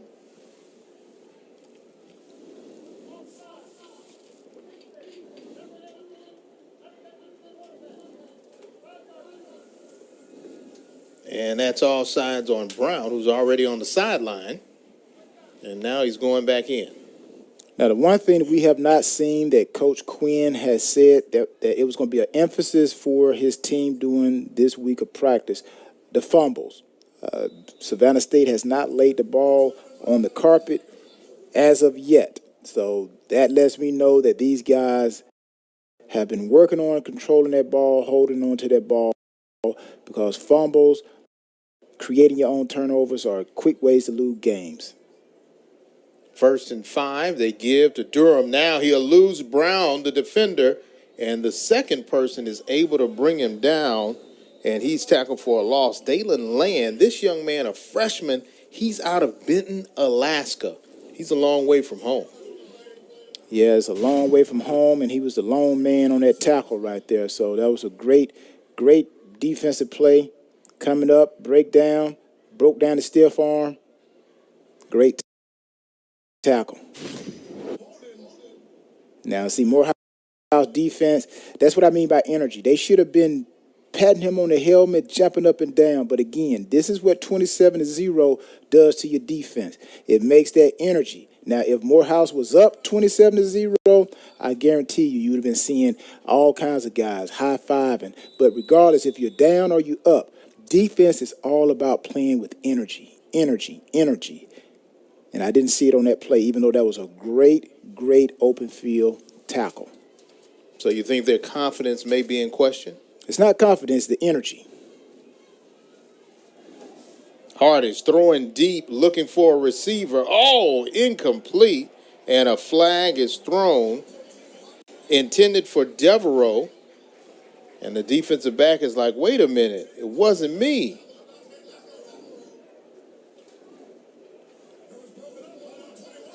Now, what Morehouse secondary is putting on film, they're going to have to battle that for the next 4 weeks. But again, we're looking at this great tackle made earlier. But what Morehouse is doing right now, they are putting bad film on tape, bad play on tape. That's definitely a penalty there. The receiver, the DB, didn't even look back. So anytime you don't look back, it's going to be an automatic flag. But what Morehouse defense is putting on film, they're putting on film that you can throw the ball deep against them. And you don't want that, because teams, when you go against teams that truly know how to throw the ball, then you're going to be in trouble. Trouble. So somewhere or another, if Morehouse wants to look better against the deep ball, they got to start playing the deep ball better from here going forward. Yes, they still may get tested with the deep ball because they have shown that they can be thrown on, but they also can come back and actually show that they do know how to defend the deep ball. They haven't shown it yet. 2nd down and 15. Hardage keeps it. And this time he is brought down, and leading the way, big number 90, Kieran Thomas. He's 5'11", 300-pound freshman out of Douglasville. Big number 90.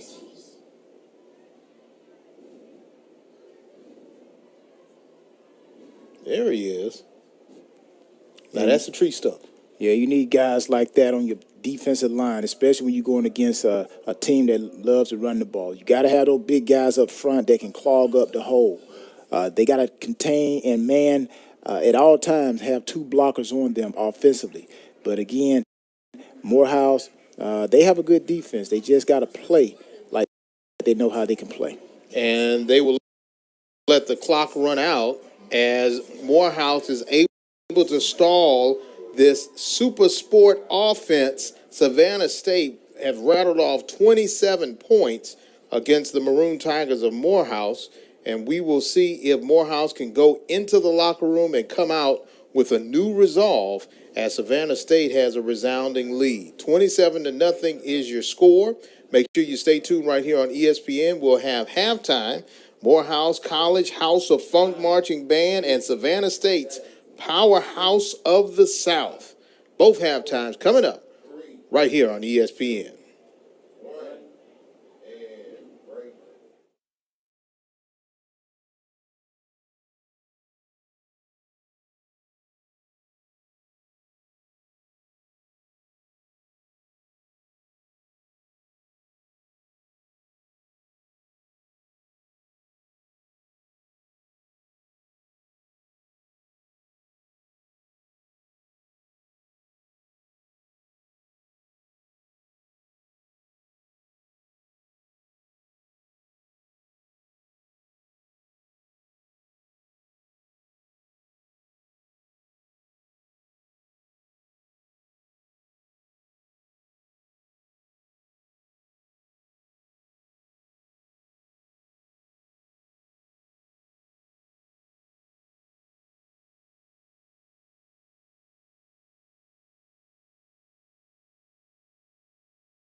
Welcome back to Theodore A. Wright Stadium on the campus of Savannah State University. 27-0 is your score in favor of the Tigers of Savannah State. Before you now, Morehouse College House of Funk Marching Band. Enjoy.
College House of Funk Marching Band. Stay tuned.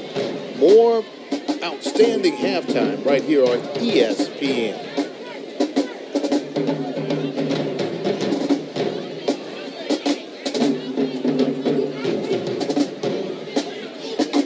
There's only one.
Welcome back to live coverage of the SIAC on ESPN. Halftime 27-0 in favor of Savannah State University. We're here at Theodore A. Wright Stadium on the campus of Savannah State. And before you now, the Savannah State Powerhouse of the South marching band. Enjoy.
The two.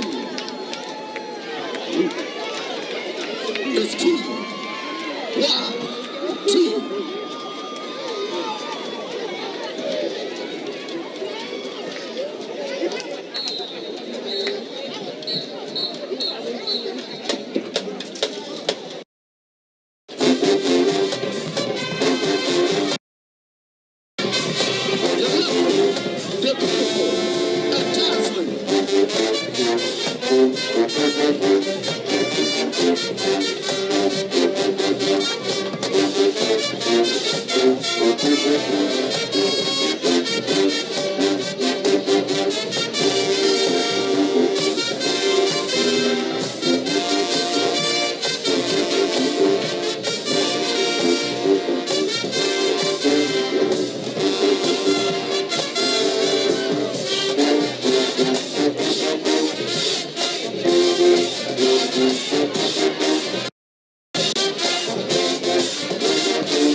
Now it's time to have a real party.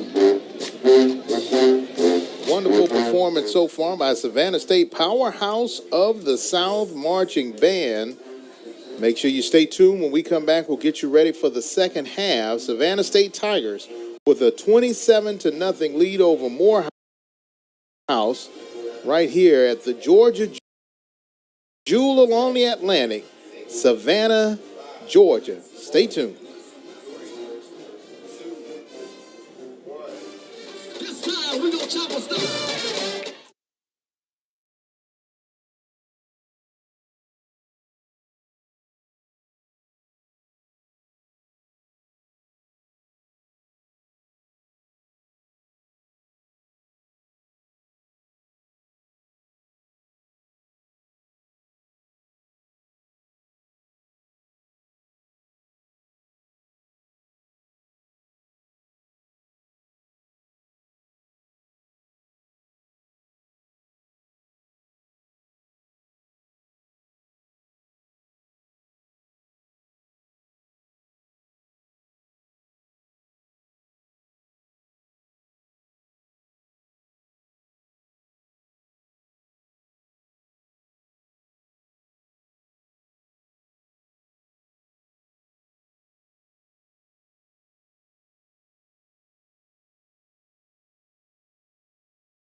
Nightfall has come on us, and the total bloom of the lights here at Theodore A. Wright Stadium is in full effect as we get ready for the second half play, start of the third quarter. James Verrett along with Tyrone Poole, and we're taking a look at the band. Take a look, Tyrone. Fireworks. I don't know if that could be an omen for the Tigers, but they're already shooting their fireworks off before the game is over. But that's how their offense is playing right about now. Their offense is playing with a lot of boom and a lot of bang and a lot of bass today against Morehouse. So, like a great rapping group once said, give them bass. And that's what Savannah State offense is giving Morehouse's defense, and vice versa. It's Savannah State offense. A defense is making it hard for Morehouse's offense. And especially how hard, as you see the powerhouse of the South Band as they run off the field, have the fireworks. The defense is only allowed 40 yards total for Morehouse College. They've had 21 plays, 40 yards total. They're averaging 1 yard a rush. They've only had 2 first downs, and they have been unable to have more than 30 yards passing. On the other side, 32 plays, 294 yards for Savannah State. Yeah, we talked to Coach Freeman of Morehouse about the slow start of his offense, and up till this point, 3 games, they've only mustered 7 points in the first quarter. And sad to say, they didn't score in the first quarter of this game, so it's going to be 4 weeks where they have not had a fast start. But they have to do something coming up in this second half, or it's going to be tough than what it already is. When we come back, we'll get ready for the third quarter. You're watching SIAC football on ESPN.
And we're ready to kick off the third quarter.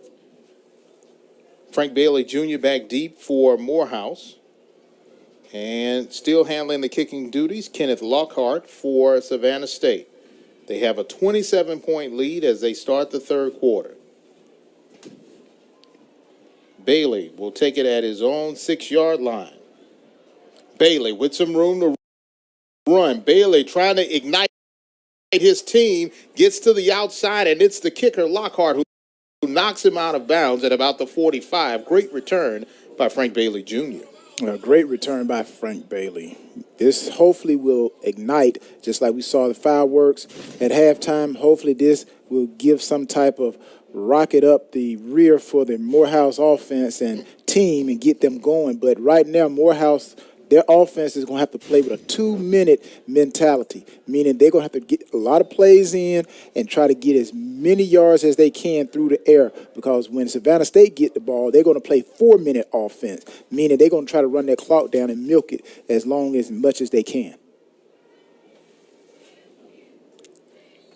Inside run to Bailey, and he's able to get some positive yards. Play fast, play hard, play smart. That's what Coach Freeman says his team is all about. And right now, they got to play faster than they ever played, play harder than they ever played, and they got to be smarter than they ever were. If not, again, it'll be tough for them. New quarterback in, Marquise Collins, redshirt freshman out of Douglasville. His first action of the year. They give to Bailey, and Bailey finds some room on the outside, gets the first down, brought down in Savannah State territory at about the 41-yard line. Now, we did talk to Coach Freeman, and he mentioned a little bit of that 2 tight end set, which we just saw right there. We saw those 2 tight ends, 2 outside receivers, single back, and basically just let that offensive line, including the tight ends, try to open up gaps. Right now we see the same formation, 2 tight ends, 2 wide receivers. Got the receiver, the running back, and the quarterback in a pistol formation. Give again, and this time going nowhere fast is Bailey, and he is blown up by Nyson Bozeman, the sophomore for Savannah State. Yeah, right here, Bailey just got to hit it. He just got to hit it and just run up behind the blockers. There's nobody on the outside. They come with a corner blitz, and he runs right into the blitz. But right there, Frank just has to run the ball between the tackles. That play is meant to run between the tackles.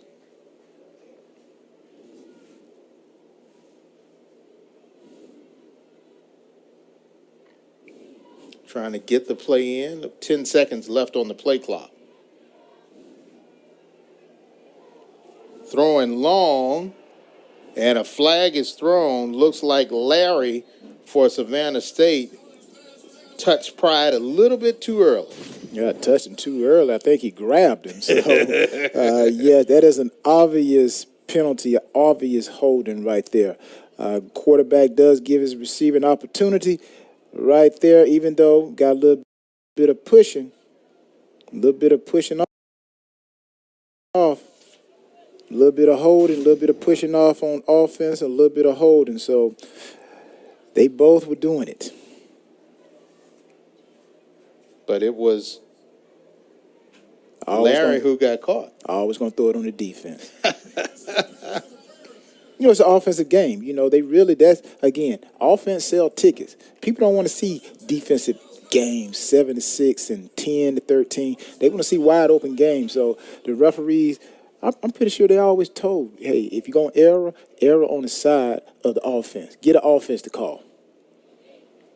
I'm a defensive guy, so that's why I speak like that. I think so. You are part of that association that wants to see the return of defense. Yeah, put me in the committee. Let me come up with some of these decisions. All right, flip over to Pride, and Pride trying to get to the outside, and he doesn't go very far. May have lost a yard or two. Christian Johnson, that fabulous freshman for Savannah State, able to pursue and make the tackle. Great play by Christian Johnson. Again, the thing that I'm seeing about Savannah State, you could easily lose a little bit of momentum. You see them get off on the ball. That is what caused that play to be strung out. The snap of the ball, they got off on the ball. The whole defensive line got off on the ball at the snap. That would cause that play not to work. Loss of 4, second down and long. Collins on his first drive of the year.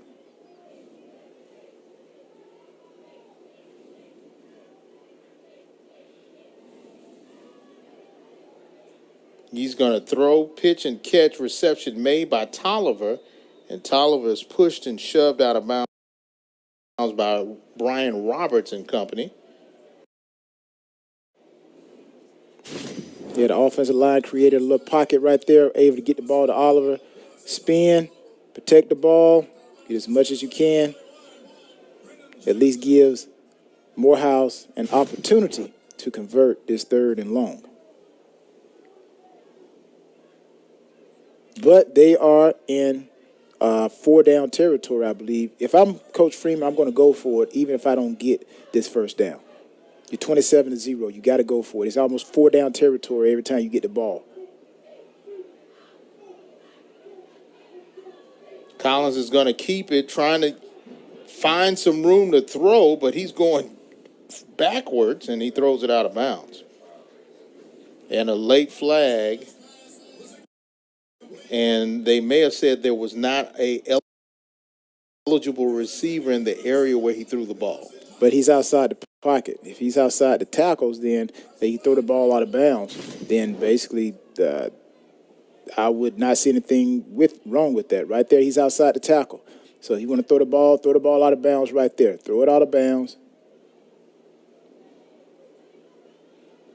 And there are receivers in that vicinity. So, but the key is to get outside the tackles. Once you get outside the tackles, then you can throw the ball anywhere, and it should not be a penalty.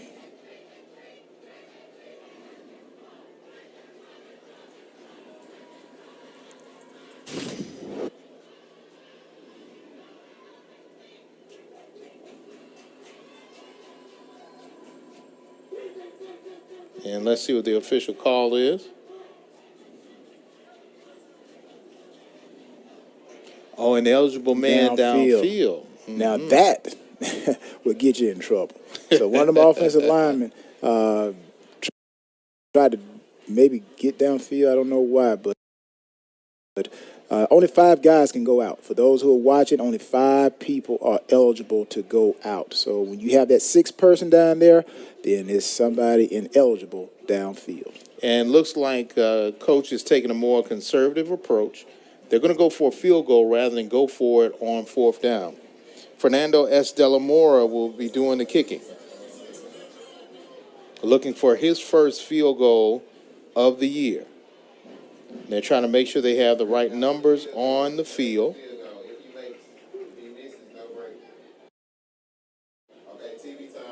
And looks like they're going to call a timeout to talk about it. 27-0 is your score, 4th down and 8. And we'll see if Morehouse can get on the board. You're watching SIAC football on ESPN.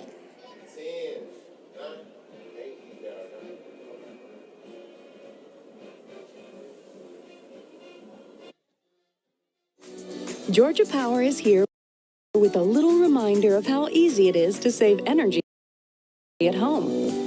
Because it's often as simple as a twist or as easy as a lift.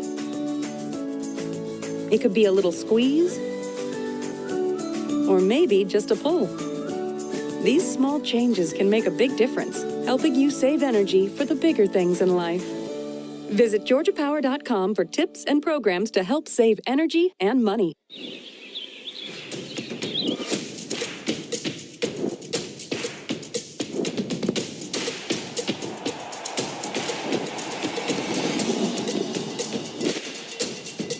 For all the ways you love to play, Academy Sports and Outdoors makes it easier than ever to get what you need and have fun out there. Get free shipping on your favorite brands at Academy.com or get free curbside or in-store pickup at your Academy store. As a global bank, our game plan is to help clients manage their money. We're a team of challengers, thinkers, and go-getters. Together, we bring out the best in each other. With our partner SIAC, we're creating pathways for the next generation of talent. We're scouting bankers, advisors, techies, and yes, athletes. Kick off your career with UBS.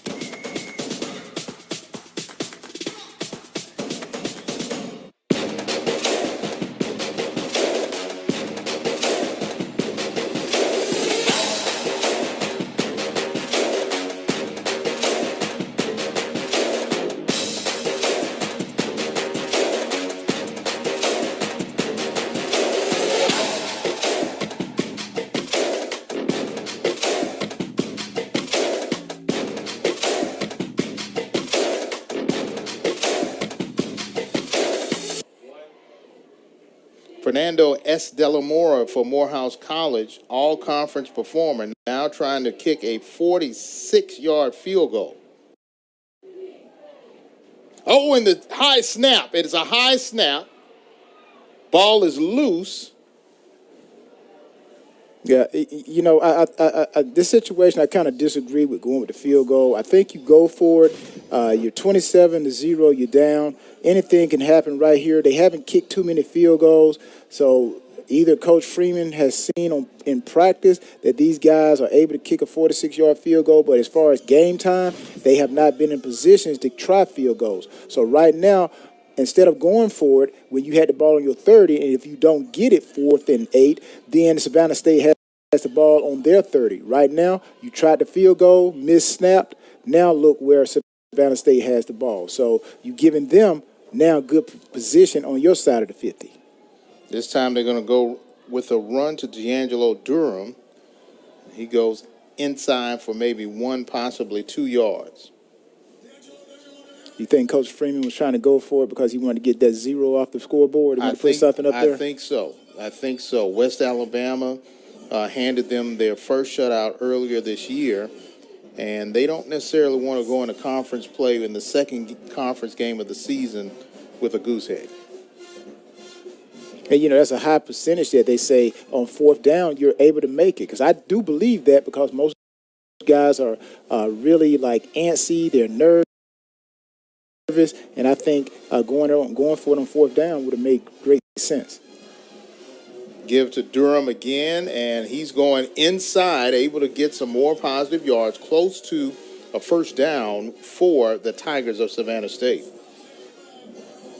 And all you're going to see Savannah State do here until this game is over, they're just going to play smash mouth football. You're going to see a lot of dives and a lot of giving the ball straight up the middle. You may see a little bit of option mixed in there, but these guys are going to go back to their bread and butter, which is running the ball, and you may see a couple of short passes depending on the down and distance. 3rd and short. Gibbons going to throw long, trying to find Carter. Oh, interception. Interception by Morehouse College, and it's going to be a return. And he's still going out to the 45-yard line is Dadrin Lyman, the sophomore linebacker, and he makes a good play like a defensive back on that one. Yeah, again, Coach Quinn, why are you throwing the ball deep? You got 27-0. Just go ahead and pound the ball out. Again, this reminds me of the Super Bowl with the Patriots and the Seahawks. You know what? Why are you trying to throw the ball? You're right there. Give it to your big guy, Marshawn. Let him run it. Here, Savannah State, you're up 27-0. If you're going to throw the ball, throw it short. But run the ball. Run the time off the clock. Why even give Morehouse an opportunity to even think that they can get back into the game? And now right back where we started in the opening part of the quarter with Marquise Collins at quarterback for Morehouse after the interception thrown by Savannah State. High snap. Collins, now he's running, trying to keep this play alive, and he gets hit. And a catch made. Great reception by Delancey Tolliver, and he gets enough for the first down on forward progress.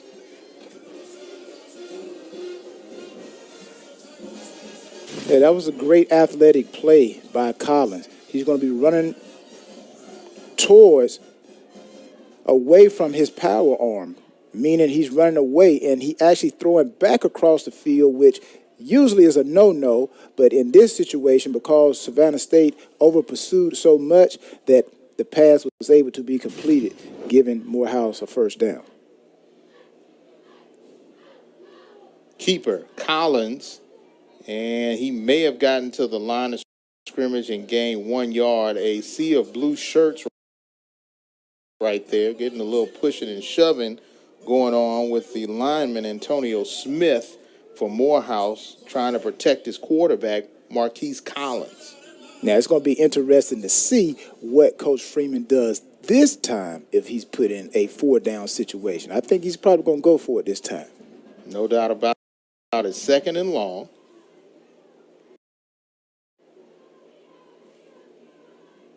Or he could be still thinking about that, getting that 0 off the scoreboard and kick a field goal. A point is a point is a point, however you get it. They back to that tight end set where they love to run the ball.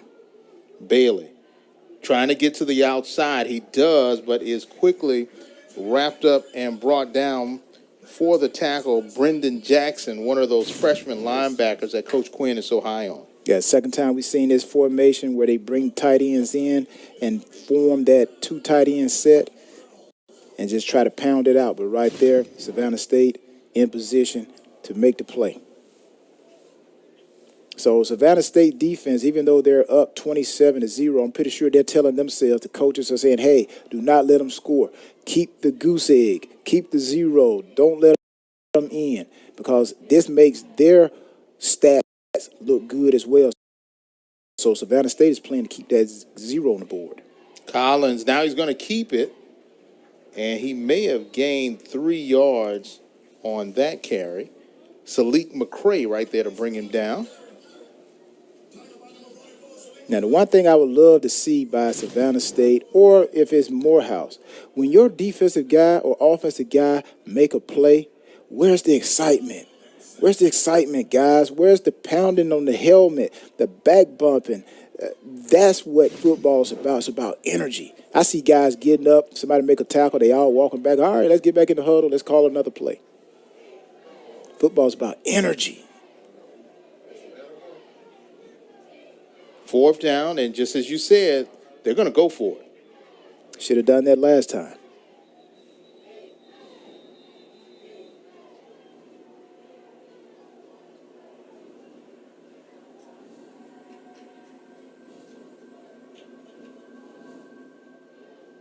If I'm the offensive coordinator, which I'm not, I'm up here in the booth with you, but I would actually try to get some verticals, get 2 seam routes vertical, and then try to slip somebody out of the backfield and just let them try to utilize their gifted ability. So if I got Frank Bailey in, I'm going to come out with a 4 wide receiver set, maybe even motion a guy over. Start out in trips, motion over, so I can let my quarterback know what type of defense they're in. Are they in man? Are they in zone? And if they're in zone, hey, try to go for the seam routes. False start on the offense, moves them back 5, and now it'll be 4th down and long. So you got to go with seam routes now. You got to go with seam routes, but still I think if you got a player like Frank Bailey, again, line up in trips, motion, so that they'll tell you what they're in. Either they're in man-to-man or they're in zone, or start out in empty, and then motion the guy back into the backfield. That'll tell you what type of defense they're in. And then that way it gives your quarterback an opportunity to pick more, have a better opportunity to throw the ball to the right and correct receiver. But again, 4th and 11, I think they're making the right call by going for it. There's nothing else left, 27-0, you got to go for it, even with the ball where it is. And now it looks like because they're out of field goal range and they will move back off the penalty, S. Delamora will come in and punt the ball. I still think you go for it because Savannah State, they're not going to try to run the score up on you. They're just going to try to play 4-minute offense and run the ball. Trying to pooch it, and it hits off the back leg of a Morehouse player, but they keep it out of the end zone, and it is down at the 5-yard line. And that's where Savannah State will take over with 5:45 left to play in the 3rd quarter. You're watching SIAC football. 27-0 is your score. Can Savannah add on to it? We'll see. Right, coming up next.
And we see the fans that have made it here at Theodore A. Wright Stadium this evening for a wonderful night for football. James Red along with Tyrone Poole. This most likely is the worst field position all night for Savannah State, starting at their own 5-yard line. And Devon Gibbons still in at quarterback. He's going to give to Durham, and Durham is met quickly by Marquise DeWert, and he knocks him back, the young man out of Bellevue, Washington. Yeah, I know you see a lot of the Morehouse players, they want any type of points on the board. They're putting their hands up safety, but actually his momentum was stopped right there. Great call by the officials. Yes, they made the tackle in the end zone, but is where his momentum was stopped. So not a safety. It's all the way back to the 2-yard line.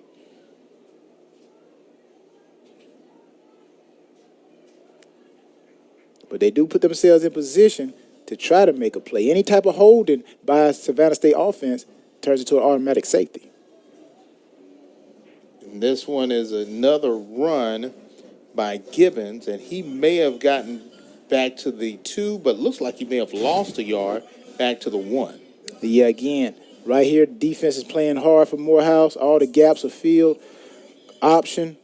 Quarterback is trying to read that end man. They had someone for the quarterback and for the pitch, and great defensive play by Morehouse. Now, this team is not known as a passing team. They have shown that they can pass this evening. At one point, going 4 for 4, throwing the football. Do you throw out of your own end zone? If you do throw out of your end zone, if I'm Savannah State, they got to make sure they get no holding calls because it's going to turn right into a safety. And they're going to throw it. And looks like it was incomplete, intended for Colbert, and Colbert wanted a pass interference call, but he doesn't get it. Yeah, it looked like it could have been a little bit of contact before the ball got there, but nevertheless, Morehouse almost got to the quarterback, and really that pressure alone allowed the receiver, the quarterback, to release the ball a little too soon. So that could have easily been a penalty, but the referee probably saying, hey, we want to give Morehouse an opportunity, man. So we're not going to throw the flag on that one. And now for Lockhart, this will be an important punt. He's in the back of his own end zone. They're missing somebody along the offensive line for special teams, which means Savannah State will have to call a timeout with 4:08 left in the third quarter because they didn't want to get a penalty and move them even further back. No, not only did you want to get a penalty, if you don't have enough people, because right now what they're going to do, because where they're backed up at, they got to line up in a tight punt, meaning they're going to have to be almost shoulder to shoulder, and the punter has to have a good snap, a fast snap, and the punter has to get rid of that ball quick because Morehouse is going to be coming. Now, if Savannah State had tried to kick the ball with only 10 people on the field, now you basically give Morehouse an even better opportunity to rush the punter and block that kick. So, again, you're going to see Savannah State come out in a tight punt, and that punter's going to line up as close to the back of the end zone as he can, and when he get that ball, he's just going to two-step, kick it, and try to get that ball out any kind of way he can. Remember, fans, homecoming season is here, and Academy Sports has everything you need to celebrate. Visit your local Academy Sports today or shop online at academy.com to get all of your top tailgating gear for the yard, like coolers, drinkware, canopies, and grills. So don't wait. Pick up everything you need to celebrate at Academy Sports and Outdoors. Let's see if Lockhart can get this punt off safely. Oh, and it goes out of the back of the end zone and a safety, and he just couldn't catch it. Now, again, this is what happens when you're backed up like this in a situation. Again, like I said, it's a tight punt. Everybody's in. And the center, everybody has to block. So right now the center is probably looking at who he has to block and really had an errant snap. But the punter has to be able to maneuver left and right and still catch that ball. So not so much as the center's fault, which it is the center's fault, but the punter, you got to catch that ball. Take that big step to the left side, catch that ball, then get it out of that end zone. Now, defensively, do you still think you got a shutout? Defensively, yes. Defensively, you're going to go in and say that was not on us. That was not on us. So, yes, in the stat book, it's 2 points. But defensively, when you look at the defensive stats, it's not going to show up in the defensive stats as far as the domination of Savannah State's D-line, secondary, and the limitation of total offense that Morehouse offense has not gotten. So now Savannah State will kick the ball to Morehouse after the safety because of Lockhart's inability to catch that snap on the punt out of his own end zone, which gives Morehouse some life as they scored 2 points off of special teams. Usually you can either free kick or you can kick it off. So, usually, the punters, on the higher levels, they punt that thing. So here, but the punter leg may not be that good, so they going to choose to kick it off. He's going to kick it high and short. Up back will take it.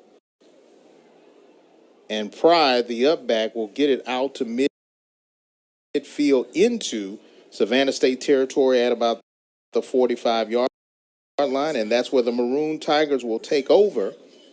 We'll see who's at quarterback. We've used 3 different quarterbacks for Morehouse: Chapman, Sims, and Collins. Collins has been the hot man so far, and we just saw him pass our screen, so he'll be the hot man coming in.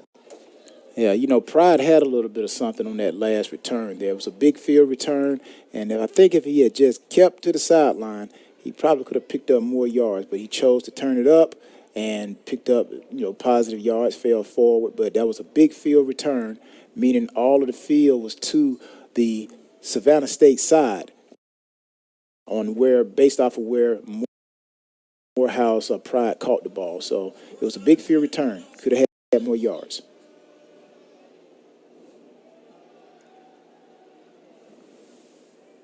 Three minutes and 59 seconds left here, and for Morehouse offense, they're trying to get on the scoreboard for the first time this evening. Yeah, if I'm Morehouse offense, I'm throwing the ball. Running is not really an option to a point, but you got to throw the ball. Playing for Pride right now. Bailey trying to find some room to run, and this time he doesn't go anywhere fast.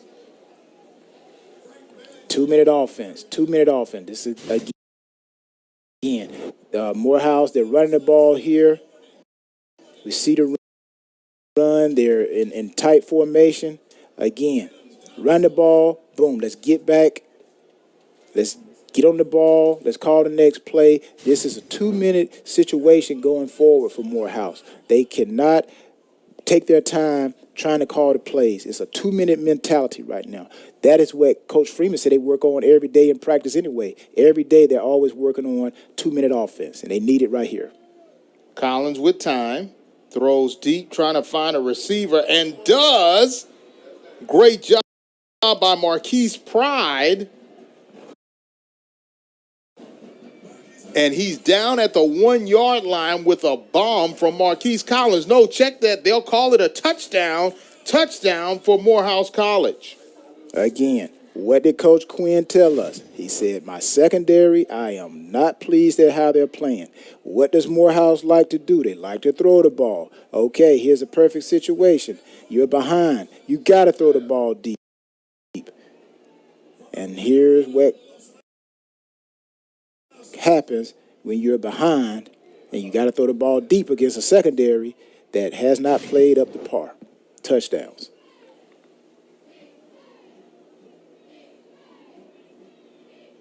Inside run by Bailey.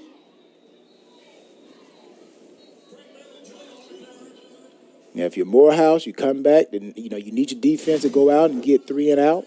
But again, they're going to try to run the ball here. A little good penetration by Savannah State. That was a good stop there.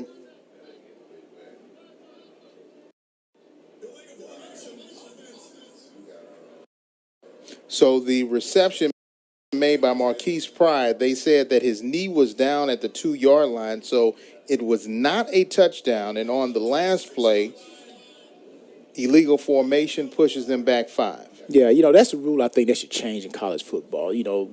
Once he makes ground contact, the play is over. No, I think they should get rid of that rule. And if the guy can get up and run, let him run. Because you've seen a lot of guys, once they go to the next level, pro level, they come from college. And I've seen guys, they thought just because he hit the ground, he was down, but he wasn't. And looking for a pitch and catch. Oh, almost intercepted.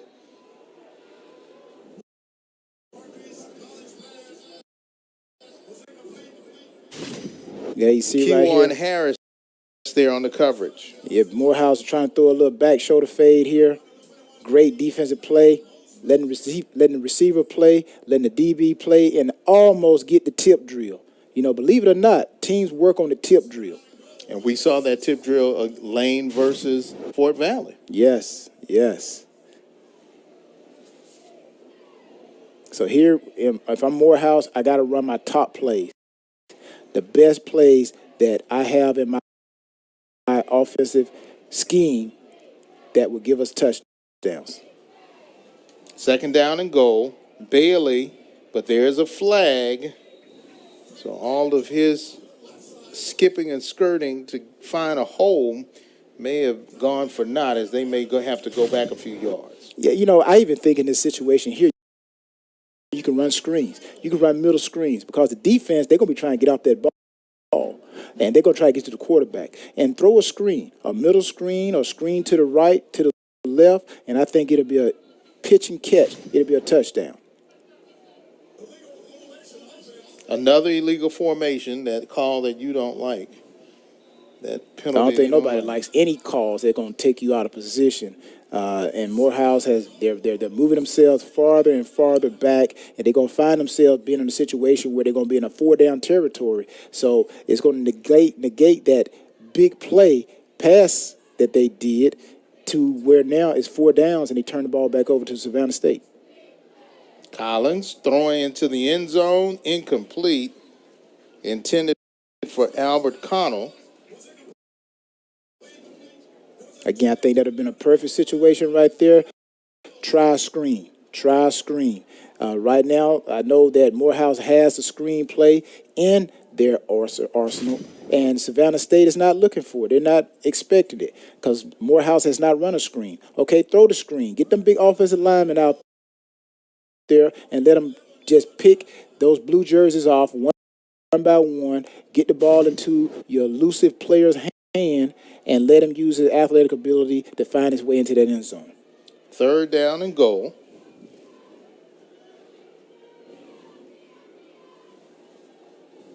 Collins now getting some pressure. He eludes one defender. Now somebody else trying to apply. Interception. Interception by Savannah State. Another great play by Kewan Harris. That's what you call putting out the fire. When the offense makes a big play, the defense, we go tell ourselves, hey guys, let's put out the fire. Meaning, okay, we gave them a big play. They think they're hot right now. So let's throw some water on them. Let's get a turnover. Let's get a fumble. Let's get the ball back to our offense. And that's what you saw Savannah State do on that drive. Morehouse looked like all the Morehouse fans, they're like, yes, we're going to score a touchdown. But Savannah State steps up.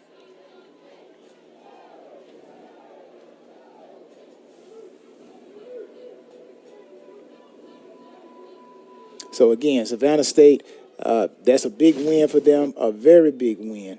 And for Morehouse, you know, what else can you tell yourself? I know Coach Freeman said, hey, this game is going to tell us a lot about our players. And right now, what it's telling me is that Morehouse, when they get into position to score, they cannot get into the end zone. And this is going to be a problem going forward, even though the season is young. But you are seeing some things that Morehouse is going to have to go back and look at that film and really find out how they can get better.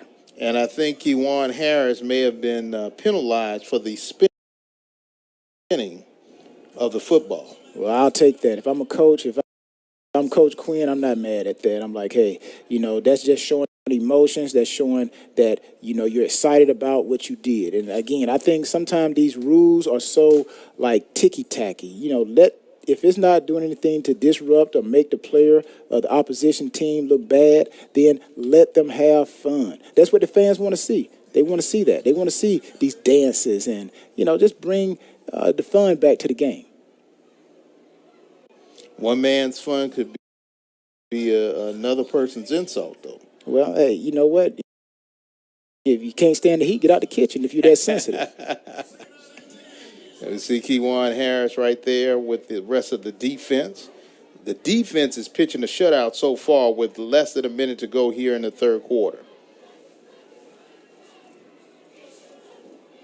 Gibbons still in at quarterback.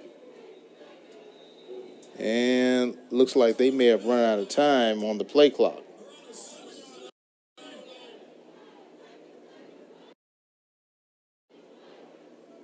And we've had a lot of laundry that's been coming down this afternoon and evening here at Wright Stadium.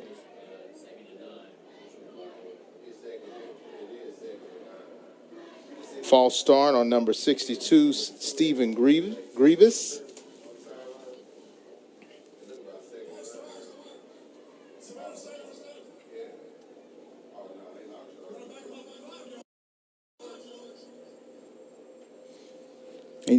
We talked to Coach Quinn again. Fumbles, turnovers, turnovers against Benedict and Valdosta, he said, cost them 14 points. I don't think they've had anything where Morehouse has taken advantage of it and turned that turnover into points. D'Angelo Durham able to help get his team out of the hold a little bit. Brings up a 3rd down and long. Turnovers will hurt you, and Savannah State so far has done a great job. And I'm pretty sure when they look at this film, they're going to be happy with the victory, but I'm pretty sure Coach Quinn is going to say, hey, we can always get better. Every coach is going to say that, regardless of what the score is. And we have wrapped up 3 quarters of football. We have seen special teams score the first points of the evening for Morehouse. but defense has pitched a shutout against Morehouse's offense. When we come back, we'll see if Savannah State can hold on 27-2 right here on ESPN.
Fourth quarter ready to begin. Third down for the Savannah State offense that rattled off 27 points in the first half, but so far in the second half, they've been unable to score. Trying to find Inaj Carter. Flag is thrown. Oh, I don't know about that one. Dadrian Lyman was right there on the coverage with Carter and looked like he could have had an interception. I tell you what, Savannah State is saying we're not holding back. It's your job to stop us, Morehouse, and they're going to continue to throw that ball. But right there, almost came up with the INT.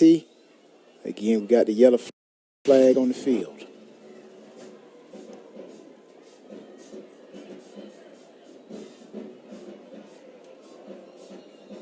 And it will be pass interference on Dadrian Lyman,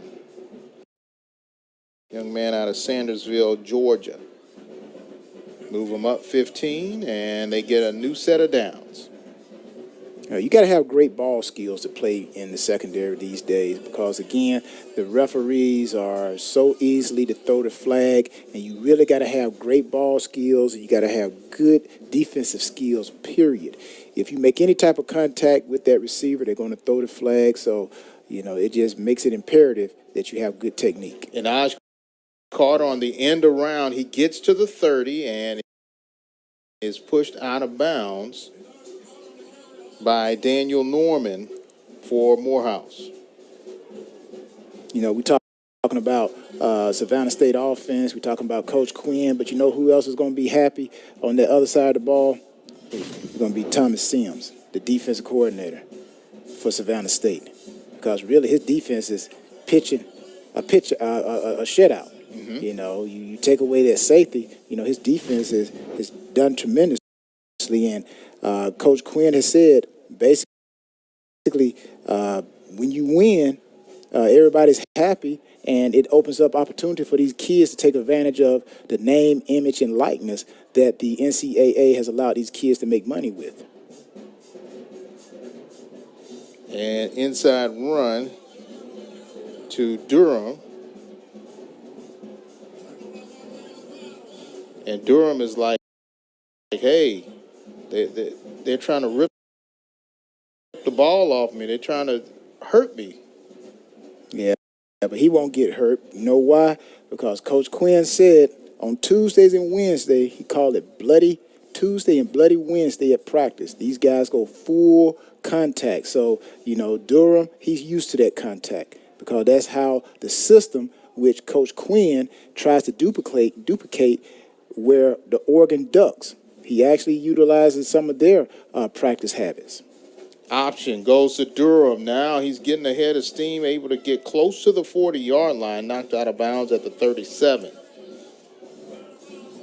So I know a lot of people saying Bloody Tuesday, Bloody Wednesday. Again, people, that just means that they're going live in practice. They suited up from the helmet down to the shoes, lace it up, and give guys like Durham and the rest of the guys an opportunity to see what it's really like to run hard because they run the option. They run the option, and they have to have that tough mentality. But they do relax the guys on Thursday. Coach Quinn said they have a light day on Thursday after having those 2 hard days on Tuesdays and Wednesdays. And across the NCAA, Monday is the off day for every player. And they come back Friday, fast Friday, and get ready to play on Saturday. And this time, quickly, Gibbons is brought down by Marquise DeWert. And now DeWert is coming up. Looks like he may have hurt his side or his arm. And he's coming up hurt and talking to people at the same time. Yeah, that's one of them things when you call the guy number out. You say, hey, such and such, you call his number out. You say, hey, you ever do that again? I got something for you. Let's see what happened here. May have just fought. Yeah, he just fell on that arm a funny way. May have hit the funny bone. Let's hope there's just a funny bone. Yeah, I don't think he got up laughing too much. So that was sort of shaking it off like, anyway, man, I'm not hurt. Yeah, but now he's coming off the field. He's still holding that arm. Yeah, that's not a good sign right there. He's still holding that thing. Sometimes you can fall on it, and actually, you know, you got your ACL, or your rotator cuff in that shoulder that you can hurt. Gibbons, there's a flag thrown, and could have possibly been a face mask on Marquez Brown, but let's see what the official call is. But the flag came from the far side 34-yard line. You know, if you're Morehouse, you're still playing for pride. You're still playing for pride because when they turn that film on, the coaches are evaluating all the players. So if there's a guy that's threatening your position, it's going to be all determined by how you play the rest of this game if that guy takes your spot. Illegal shift against Savannah State. And remember, the season is young. If Morehouse can turn it around, they may be able to be a player as far as having an opportunity to play in the SIAC championship game, but they've got to turn it around pretty quickly. Well, they better look at film and find out which guys are actually out there playing the scheme that they're trying to play and find the right people. I'm pretty sure there's a lot of guys on that defense that may not be out there next week. Gibbons. And he'll go out of bounds. And right now, your teammates got to get you out of a hostile situation.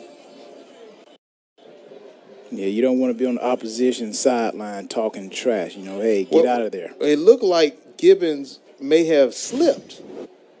Let's see exactly on the replay. All right, we know he's going to keep it.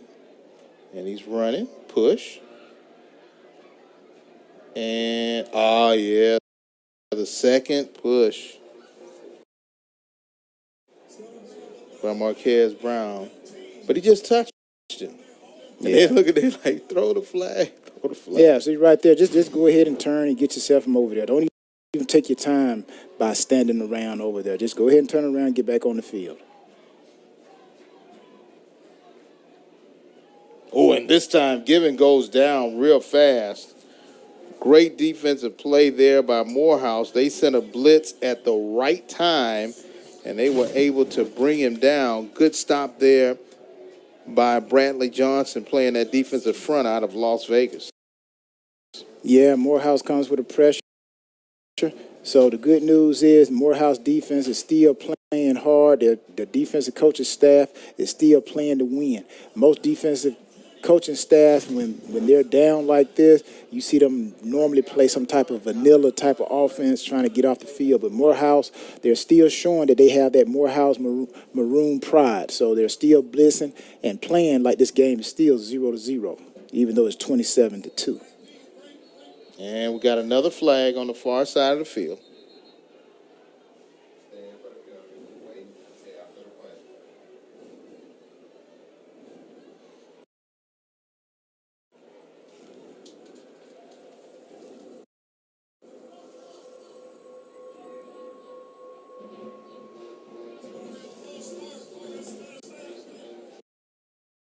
And it's a false start, pushing back 5 more yards to make it 4th and 25.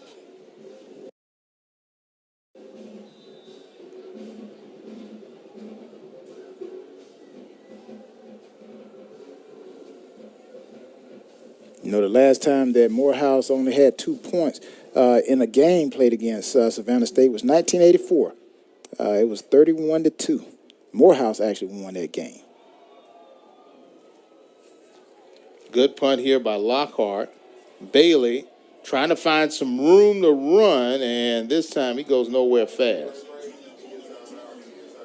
Special teams playing well for Savannah State right now. 27-2 is your score. We come back, we'll see if Morehouse can find a way to get their offense on the board as they trail 27-2 on ESPN.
Savannah State did not have the best of third quarters. They only were able to garner about 13 yards of total offense in the third quarter. And for Morehouse, they were able to get about 33 yards and a safety to get on the board. And now their offense is trying to have a fourth quarter rally. Collins still staying in at quarterback, but this time incomplete pass attempt to the wide receiver. Now, I know you say they didn't have a productive quarter, but that's what you call calling off the dogs. Mm-hmm. You call the dogs off. So Savannah State, I guess you can say that's good sportsmanship. I'm pretty sure if Coach Quinn wanted to, as you did see and we saw, they were still trying to throw the ball deep. Mm-hmm. But again, there is a point where you call off the dogs, and I think that's what Savannah State did. They called off the dogs, they called off the intensity, and actually playing a more relaxed game. So I think that's why you probably didn't see a lot of stats in that quarter. Collins, the third quarterback used by Morehouse, trying to ignite the offense. He's going to throw it long and finds a receiver. Great catch there by Albert Connell into Savannah State territory down inside the 20. Yeah, another good play. Collins rolling, looking deep, eyes upfield. Takes a little bit of hit after the delivery, but completes the big play. Gives Morehouse an opportunity to score a touchdown and make this score a little bit more decent. Now there's a flag back at the Morehouse 38-yard line, and the officials are just trying to conversate to see exactly what the particulars are. Cheer squad there for Savannah State.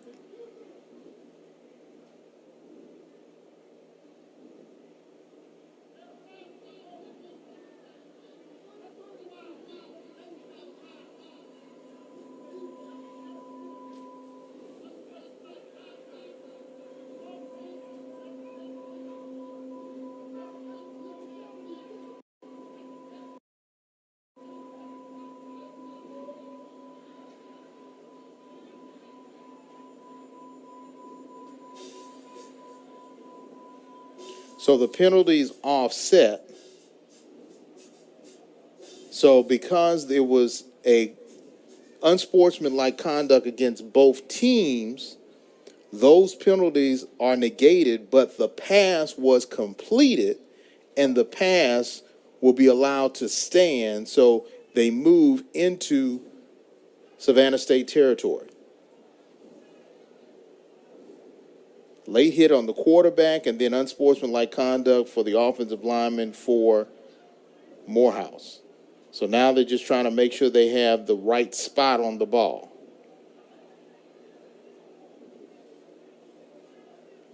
We need to have a mic and drop the mic right between them and just find out what they're talking about.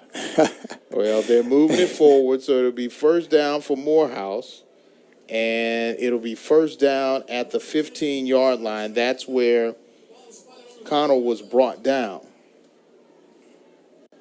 You know, I think they should do that. They should have all the referees mic'd up and just so the fans can hear what they're talking about. Sometimes they may be talking about stuff. You're like, hold on, that doesn't have anything to do with the play. You know, sometimes people are talking and make it look like they're talking about something, but they're really not.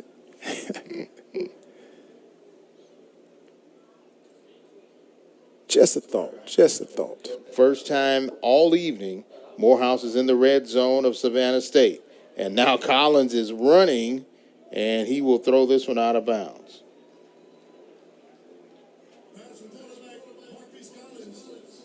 But again, Morehouse has an opportunity to score. The question is, will they give themselves an opportunity? Or will they do the same as last time and run themselves out of a position, an opportunity to score? And Savannah State defense stepped up big with the INT. So I'm pretty sure they still want to preserve that we did not give up a point on defense. Because that 2 points really didn't come across on their defense. It was a special team error. So really, Savannah State defense has Morehouse no points. And Timeout will be called by Morehouse. They're trying to get their alignment straight on 2nd and 10 in the red zone. And we'll take a break. And when we come back, we'll see if Morehouse can get on the board offensively. They're trailing 27-2, fourth quarter SIAC football right here on ESPN.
And after a penalty, we find Morehouse looking at 2nd down and 10, trying to get their offense on the board for the first time this evening.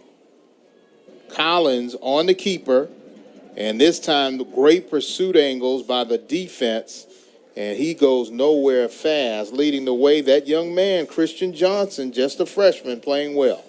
You know, we talked about Coach Sims being happy about his defense, the performance today. Now, we look at Morehouse offensively. I'm pretty sure Rich Freeman is not happy. The George Copeland, defensive coordinator, he's not happy with his defense. And assistant coach, offensive coordinator Harry Williams, they're not happy with the performance that Morehouse has put out there defensively and offensively. 3rd down and long. They can get a first down without scoring. Collins going to throw a bullet into the end zone. Touchdown, Morehouse. Touchdown, Ronnie Howard, with his first touchdown reception of the year. Yeah, you can tell that Savannah State really didn't want them to score. If you take a look at the reaction of the defensive guys, a few of the defensive guys after this completed touchdown. But again, give Morehouse credit. Collins steps up, looking to score. He could have easily taken off and run with the ball.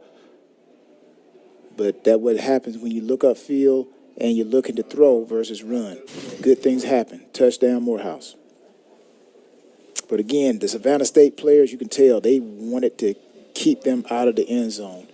But, hey, if you're a great team, you're going to score. And Morehouse is a great team. They just haven't looked like it and played like it today. Oh, movement. Everybody was a little out of sync for the Maroon Tigers on that play. Yeah, they kind of outsmarted themselves. They're doing double motion. Get the guys set. Look, both of them move at the same time. The ball hasn't been snapped, so illegal motion. False start.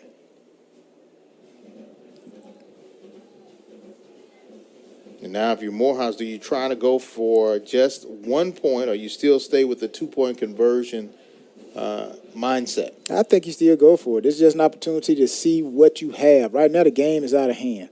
Right now, if you look at the score and the way Savannah State is playing offensively and defensively, you would suspect and think that they're going to win. So for Morehouse, this is just an opportunity to see what your team can do, because this situation could come back up again in the future. So at least you have some history of knowing what your team can do in this position going for two. Collins going to throw into, great one-handed grab. Morehouse gets the 2-point conversion, and Ronnie Howard does it again, the redshirt freshman from Fairburn, Georgia. And, yeah, he's going to be flagged for celebration on that one. Yeah, great play by Howard. We see he uses his right arm to shield the DB off. And believe it or not, these receivers work on these types of catches all day, every day. So, again, he's just doing something that he's always done. Great catch by Howard. 2 back-to-back catches in the end zone. One for the score, the other for the 2-point conversion. And now he may get caught for unsportsmanlike conduct, and they got to pull out their papers and, as they say in school, got to write you up, huh? Yeah, they got to write him up again. I think somebody need to write into the NCAA Division II committee and say, hey, let the kids play. Let them have fun.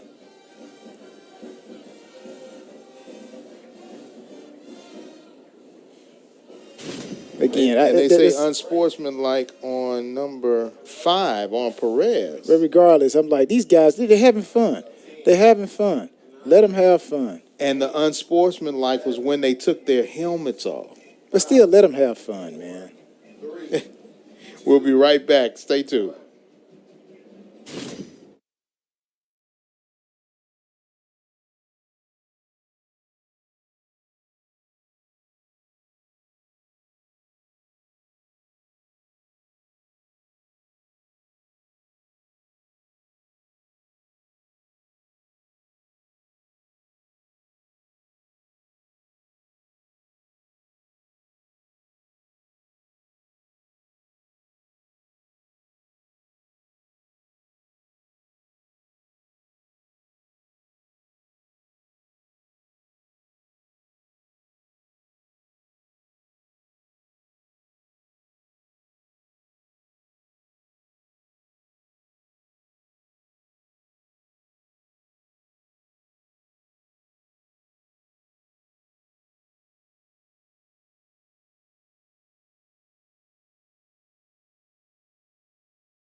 And Morehouse is on the board offensively. And let's take a look at the 2-point conversion one more time, Tyrone. Yeah, again, great play. Again, like I said, these guys are so athletic. They work on stuff like this. Kind of started with Odell Beckham, you know, the one-arm, one-handed catch, and now it's caught fire. But again, hey, celebrating. And you see Marquez, he already had his helmet off. I understand all that. But again, let's go back. The NCAA has allowed these kids to take advantage of their name, likeness, and image. And how can anybody know what you look like if you don't take your helmet off?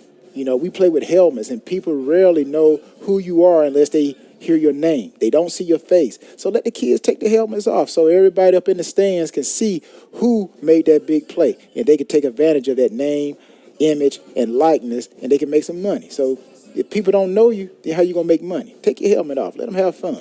So you're a proponent of them taking their helmet off, but Again, he it's took not it off hurting on nobody. But he took it off on the field. Again, it's not hurting nobody. That's the point. If he's using his helmet to hurt somebody, then yes. But he's taking his helmet off just to celebrate. Again, people don't know you because we play with these helmets. Let them take their helmets off. Let them make more money up under this name, image, and likeness.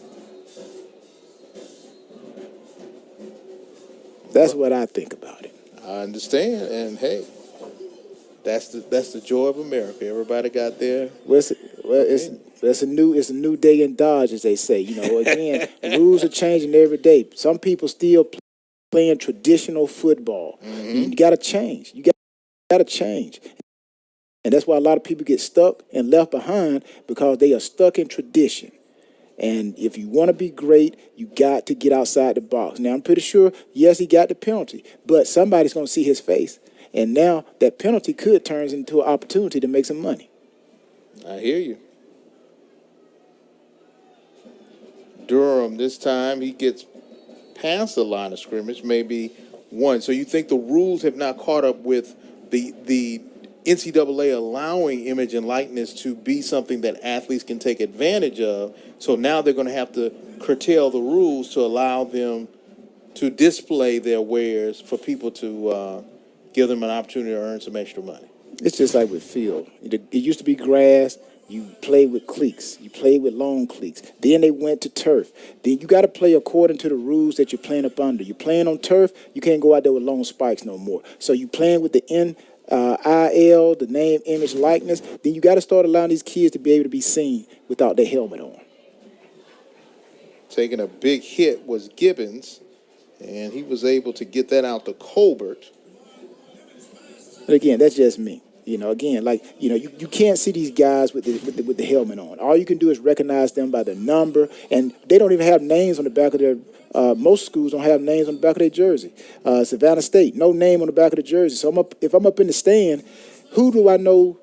How do I know? What do I know? I don't know anything. I just know it's number 15. So, again, Savannah State could do their players justice, just like Morehouse, by putting their names on the back of their jerseys. I think Dion did that with Jackson State. Put the names on the back of the jerseys. Big hit and a big stop.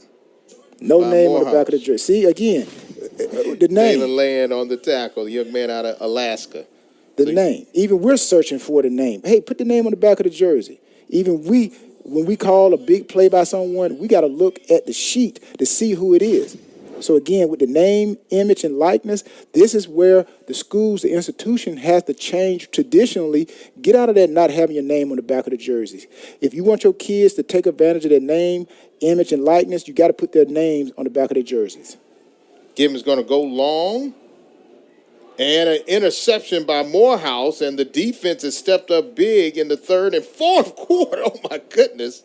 And he goes slamming to the ground. Armani Maddox with the interception for the Maroon Tigers. Again, nice play by Maddox. Again, another opportunity, big play, name, image, and likeness. Who is 21? That's what they're going to say, 21. But we know now, and we're telling everybody, it's Maddox. But again, put the name on the back of the jersey. Great play. A lot of DBs cannot play that ball in the air.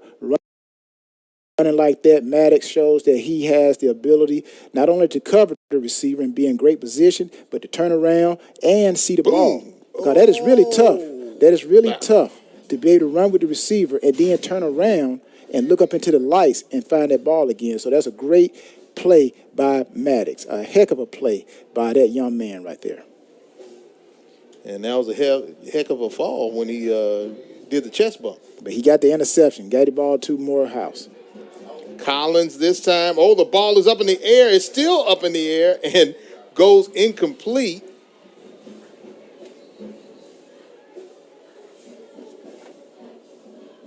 McKinley Newbill falls on it, but it looks like it should be an incomplete pass. One more time.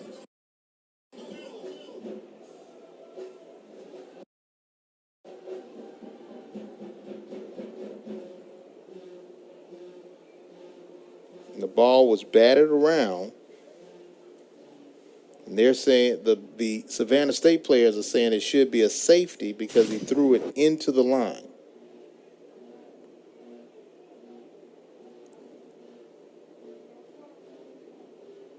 And does he go into the end zone? He does. He throws, and it does touch a lineman. There was no eligible receiver, and it just bounces around.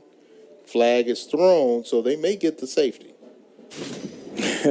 Situation right there, offensive lineman. You know you're not an eligible receiver, man. Just take that ball. If you feel it, just knock it down to the ground. It's going to be an intriguing, interesting call here. We're going to see them mark the ball at the goal line, 1 inch line, or we're going to see that referee put his hands over his head, indicating a safety. Take one more look. And does he go into the end zone? His back foot is in the end zone, and he throws it. Closest receiver is Bailey out at the 10-yard line, but it doesn't get anywhere close to Frank Bailey Jr. Yeah, if it's back in the day, they would say in the grasp. He's in the grasp right there. So it's going to be interesting to see what that call is. And it is a safety, and the defense gets 2 more on the board, and a safety for the Tigers of Savannah State, and the celebration begins for the orange and blue. Yeah, again, going to take another look at it. Look at where he is when the defensive lineman actually has control of the quarterback. Right there, he's in the grasp. He's in the grasp. He's still in the grasp. So it's an easy call. Easy call, safety. He's beyond. He's actually in the end zone. The defensive lineman has the quarterback in the grasp. The ball has not left his hand. So then he throws it into the line of scrimmage. But either way, it's the right call. And for the freshman, Marquise Collins, that's a learning opportunity for that young man. And you see the coach right there just trying to coach him up so he can understand. He's saying, throw it long, please. Don't throw it short in a situation like that. Well, situation, again, you got to start with the call. They're coming in from the sideline. Call the right call. And again, this is just situational football. A lot of teams practice situational football. We're backed up. This is what the situation is, and this is how we got to play it. So situational football is very important because there are situations like that, like we just saw, that happens in a game. And you have to know how to play that situation. As they say, play the hand that you're dealt correctly. S. Delamora with the kick. And Inaj Carter catches it and falls to the ground at about the 12-yard line. Now, I don't know what that was right there. Now, I know you were talking about that back bump that they did with Maddox, and he fell down. Now, this one here, I really don't know what happened there. It goes over his head, and it looks like he... man, are they ghosts here at Wright Stadium? As they say, the grass monster made that. The grass monster made that tackle right there, huh? See, again, this is where they need to get rid of that rule. If the defensive guy or offensive guy fall down, nobody has touched the guy, let them get back up and start running. So you want more of an NFL rule? If nobody's touched, it's not an NFL rule. I don't think it's just a rule that nobody has touched you. Get up and run. It just so happens we see it more in the NFL. But again, I think it's a situation where if nobody has touched you, tackled you, you should be able to get back up and start running.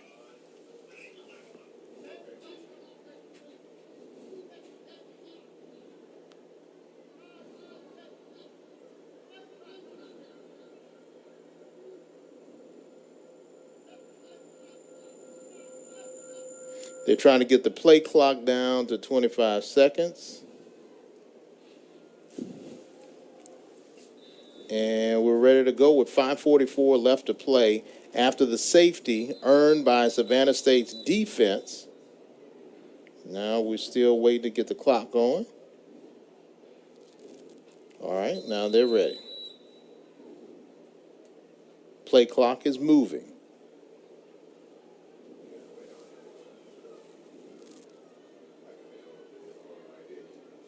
I think here you're going to see really the 4-minute offense. 4-minute offense, you're going to see Savannah State just grind it out. Grind it out. It's just a mano y mano. Staying with the option, Gibbons will keep it, and Gibbons is off to the races, and he is flipped at the 29-yard line. Good tackle there by Taylor Harris for Morehouse. Yeah, again, there's no need to try to throw the ball. You're having success running the ball. You got a quarterback who knows how to run it, knows how to pitch it, put it in your best player's hand, and let them get yards and continue to run that clock out. Now, Savannah State, last year, 2019, they were new to the conference, and even though they were 5-0 in the conference, they were not eligible for the championship. So really, they got a little motto going around saying nothing in our way but us. And right now, they're showing that they are the only people that can beat themselves. And Carter, he's trying to cut back, and this time he doesn't go anywhere fast, and is pushed out of bounds. Daniel Norman and company right there, along with Joel Gertman, to push him out of bounds. So it's going to be interesting to see how this Savannah State team plays as the season goes on. They have a offense that, like I said earlier, the old remember the Titans when the coach said, "Hey, I only got 6 plays and just give it time." And give it time. It's going to work. And they have an offense right now that can run the ball, and they also have shown that they can throw the ball deep. So the opponents and their defense. So all of their opponents that are looking at this film, who will get this film, now have to prepare for the option and the deep ball.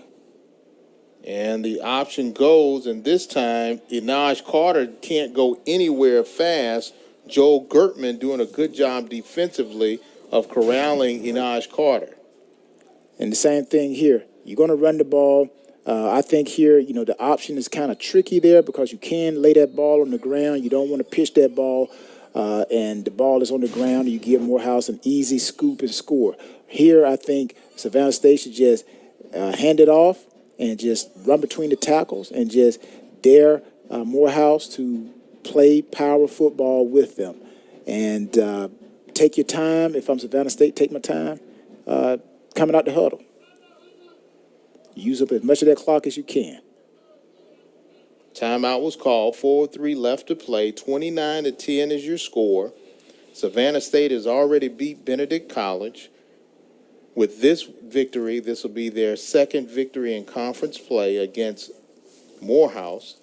Still left to play are teams like Fort Valley State, Albany State, teams that are perennial powers in the SIAC East and could provide some problems on Savannah State's road towards the SIAC championship game. I think that Albany State and Fort Valley State are definitely strong potential contesters to Savannah State's quest for a title. Yeah, I think after this game, what you're going to hear Coach Quinn tell his players, I've been in that locker room, you don't want to look too far down the field. They're going to enjoy this game. Come and have fun Sunday, as he called it, and they're going to get ready for Kentucky State. That one was incomplete, and now we got a player down.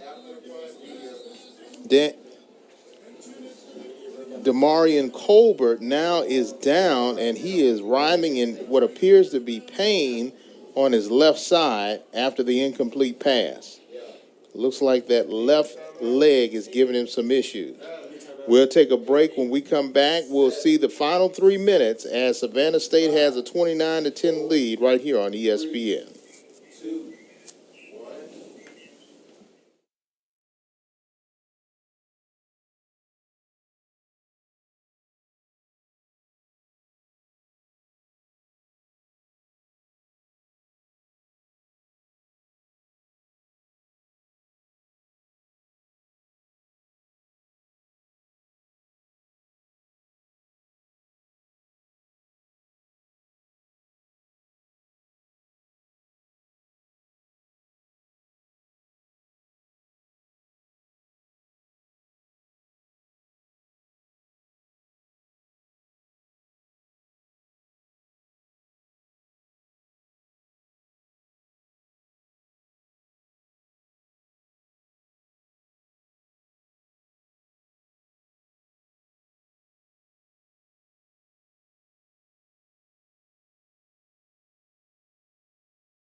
And good to see that young man go into the medical tent. Demarion Colbert helped off the field. Punting situation for Savannah State. 3:59 left to play, and there is a flag.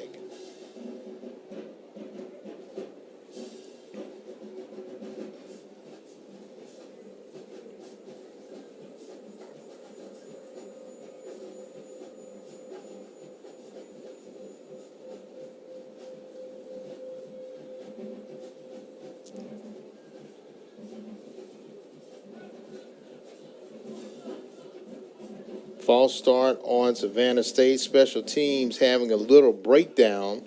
That may be the only chink in their armor this evening, Tyrone, is the fact that their special teams did give up 2 points, and they haven't been as crisp as Coach Quinn may have wanted to see. Yeah, I'm pretty sure you always want to have all three phases firing at high cylinders, special teams, offense, and defensively. But a victory is a victory. You'll take it any kind of way you can. Lockhart gets the punt off, was bumped a little bit, but no flag thrown, and the ball is down at the 35-yard line. You know, there are going to be games where the offense is not clicking, and it's going to be the special teams that will win the game. And there are going to be times where neither the special teams or the offense is clicking, and the defense wins the games. But if you can get all three phases clicking, then that's when you have one dominant game. I'm like, you're probably beating the team. Yes, man. Drastically. Gee whiz. Yeah, in situations like that, you don't want to see injuries to guys when you have a game that is in hand. Again, just run the ball, run the time off the clock. Collins now, and he gets mauled as he tried to make that pass attempt. You had a great performance. The name of the game now is to finish healthy and get ready for your next game. So you don't want to see no one in the training room, which you will see guys in the training room just because this is a physical game. And that's Bernard Brown, one of the defensive linemen that's helped this defense be practically lights out so far this season in the SIAC. Coach Quinn praised his defensive line. Again, they are playing excellent ball. They've done a great job today. They limited Morehouse greatly, almost handcuffed them in everything they were trying to do today. Flare pass out to Bailey. Bailey trying to find some room to run, and he gets spun around and brought down by Kejuan Harris. And right now, if I'm Coach Freeman, I'm looking at all 11 of those guys on the field. I'm looking to see how they react, what type of energy they playing with. Do they play with concern? Do they still play as though they are trying to win this game? They've got a big game coming up in a couple of weeks, the Morehouse-Tuskegee Classic, this year being moved to Birmingham, Alabama. You'll find it right here on ESPN+. Pitch and catch. Should be enough to move the chains. Reception made by Ronnie Howard. Yeah, they tried to get Collins on the edge. Didn't quite get him on the edge. Missed that block a little bit, but he still was able to complete the pass. Positive yards for Morehouse.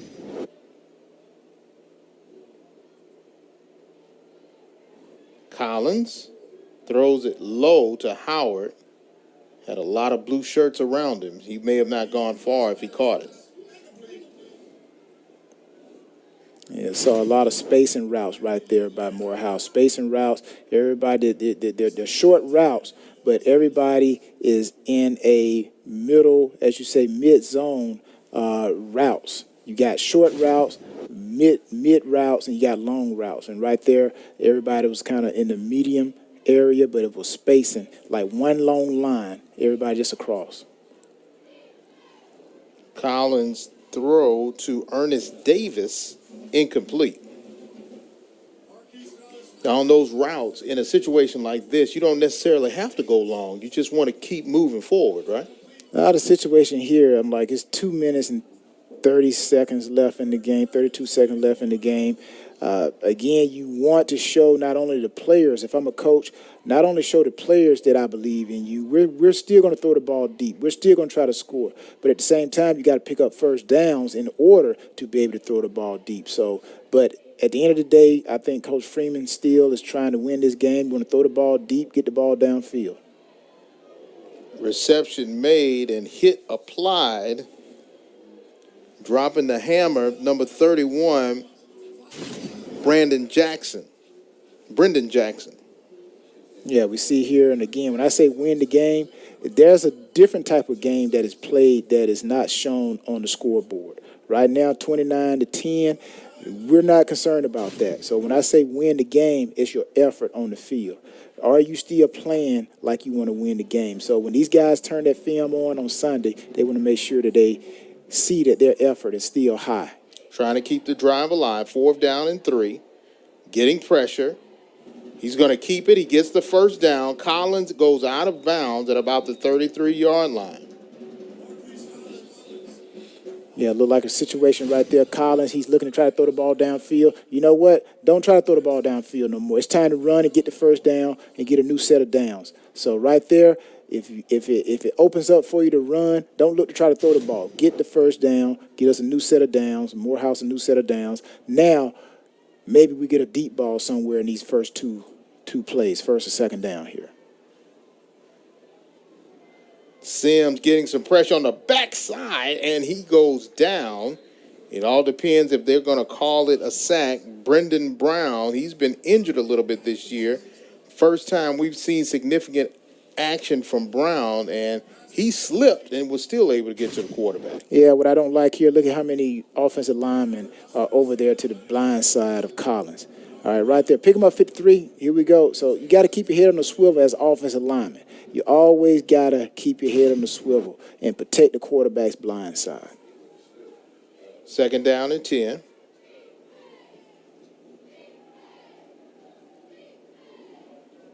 And a pitch and catch over to Tolliver.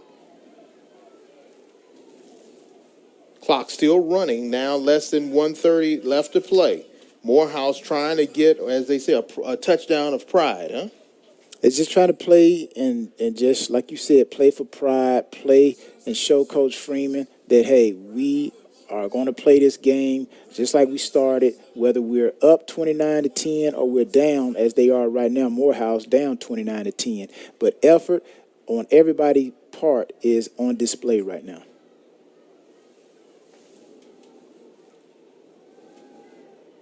Collins eludes one defender, and he finds his tight end, Corey Fleming, with his first reception of the day. Yeah, Collins moving a little too much in the movement. Settle down right there. You still got a little time. Settle down. Get your throw correct. Give your give your tight end an opportunity to catch the ball and turn and move upfield. But right there, Collins throws the ball off balance, which now misleads the tight end.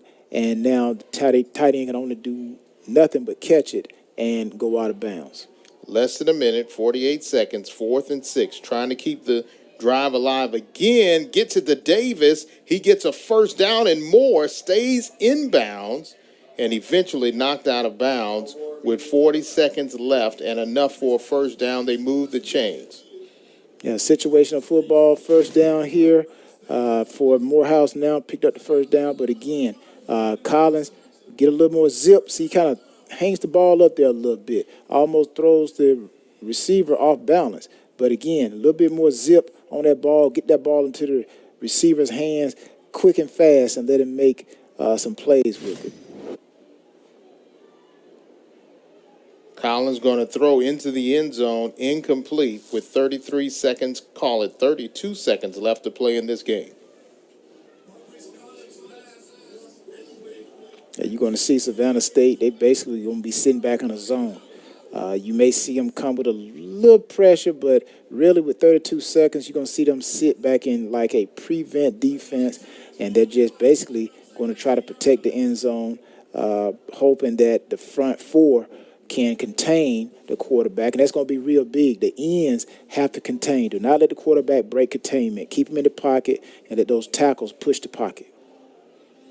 Pressure coming in, and this time they find him. McKinley Newbill with the sack, and that may be the nail in the coffin for Morehouse. Again, 4-man rush. The ends are containing. Let the tackles push the pocket and make the sack.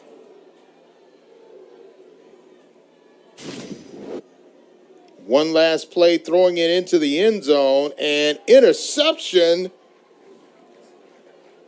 Great play there by Niam Bozeman as time expires. Nice play by Bozeman, and Bozeman is one of the top defensive players for Savannah State. So this guy, I'm pretty sure you're going to hear a lot more about him from him. I'm pretty sure there's some scouts that are looking at him.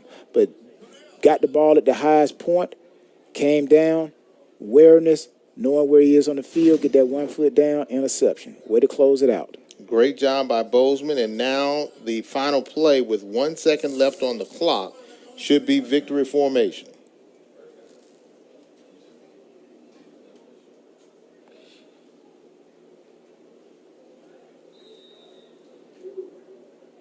And they kneel it, and that will be ball game. Savannah State improves to 3 consecutive victories in a row.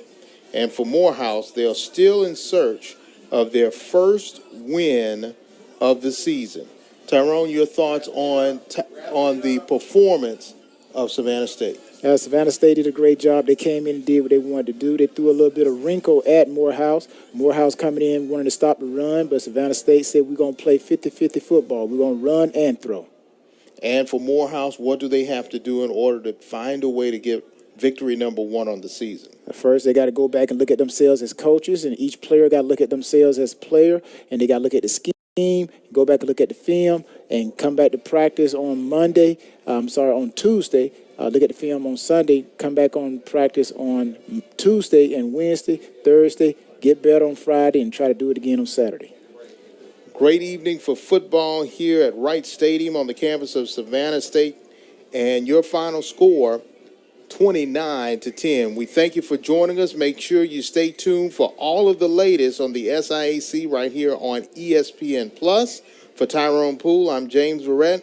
We bid you good evening from Savannah, Georgia. The final score, the Tigers of Savannah State victorious over the Maroon Tigers of Morehouse, 29-10. You've been watching the worldwide leader in sports on ESPN.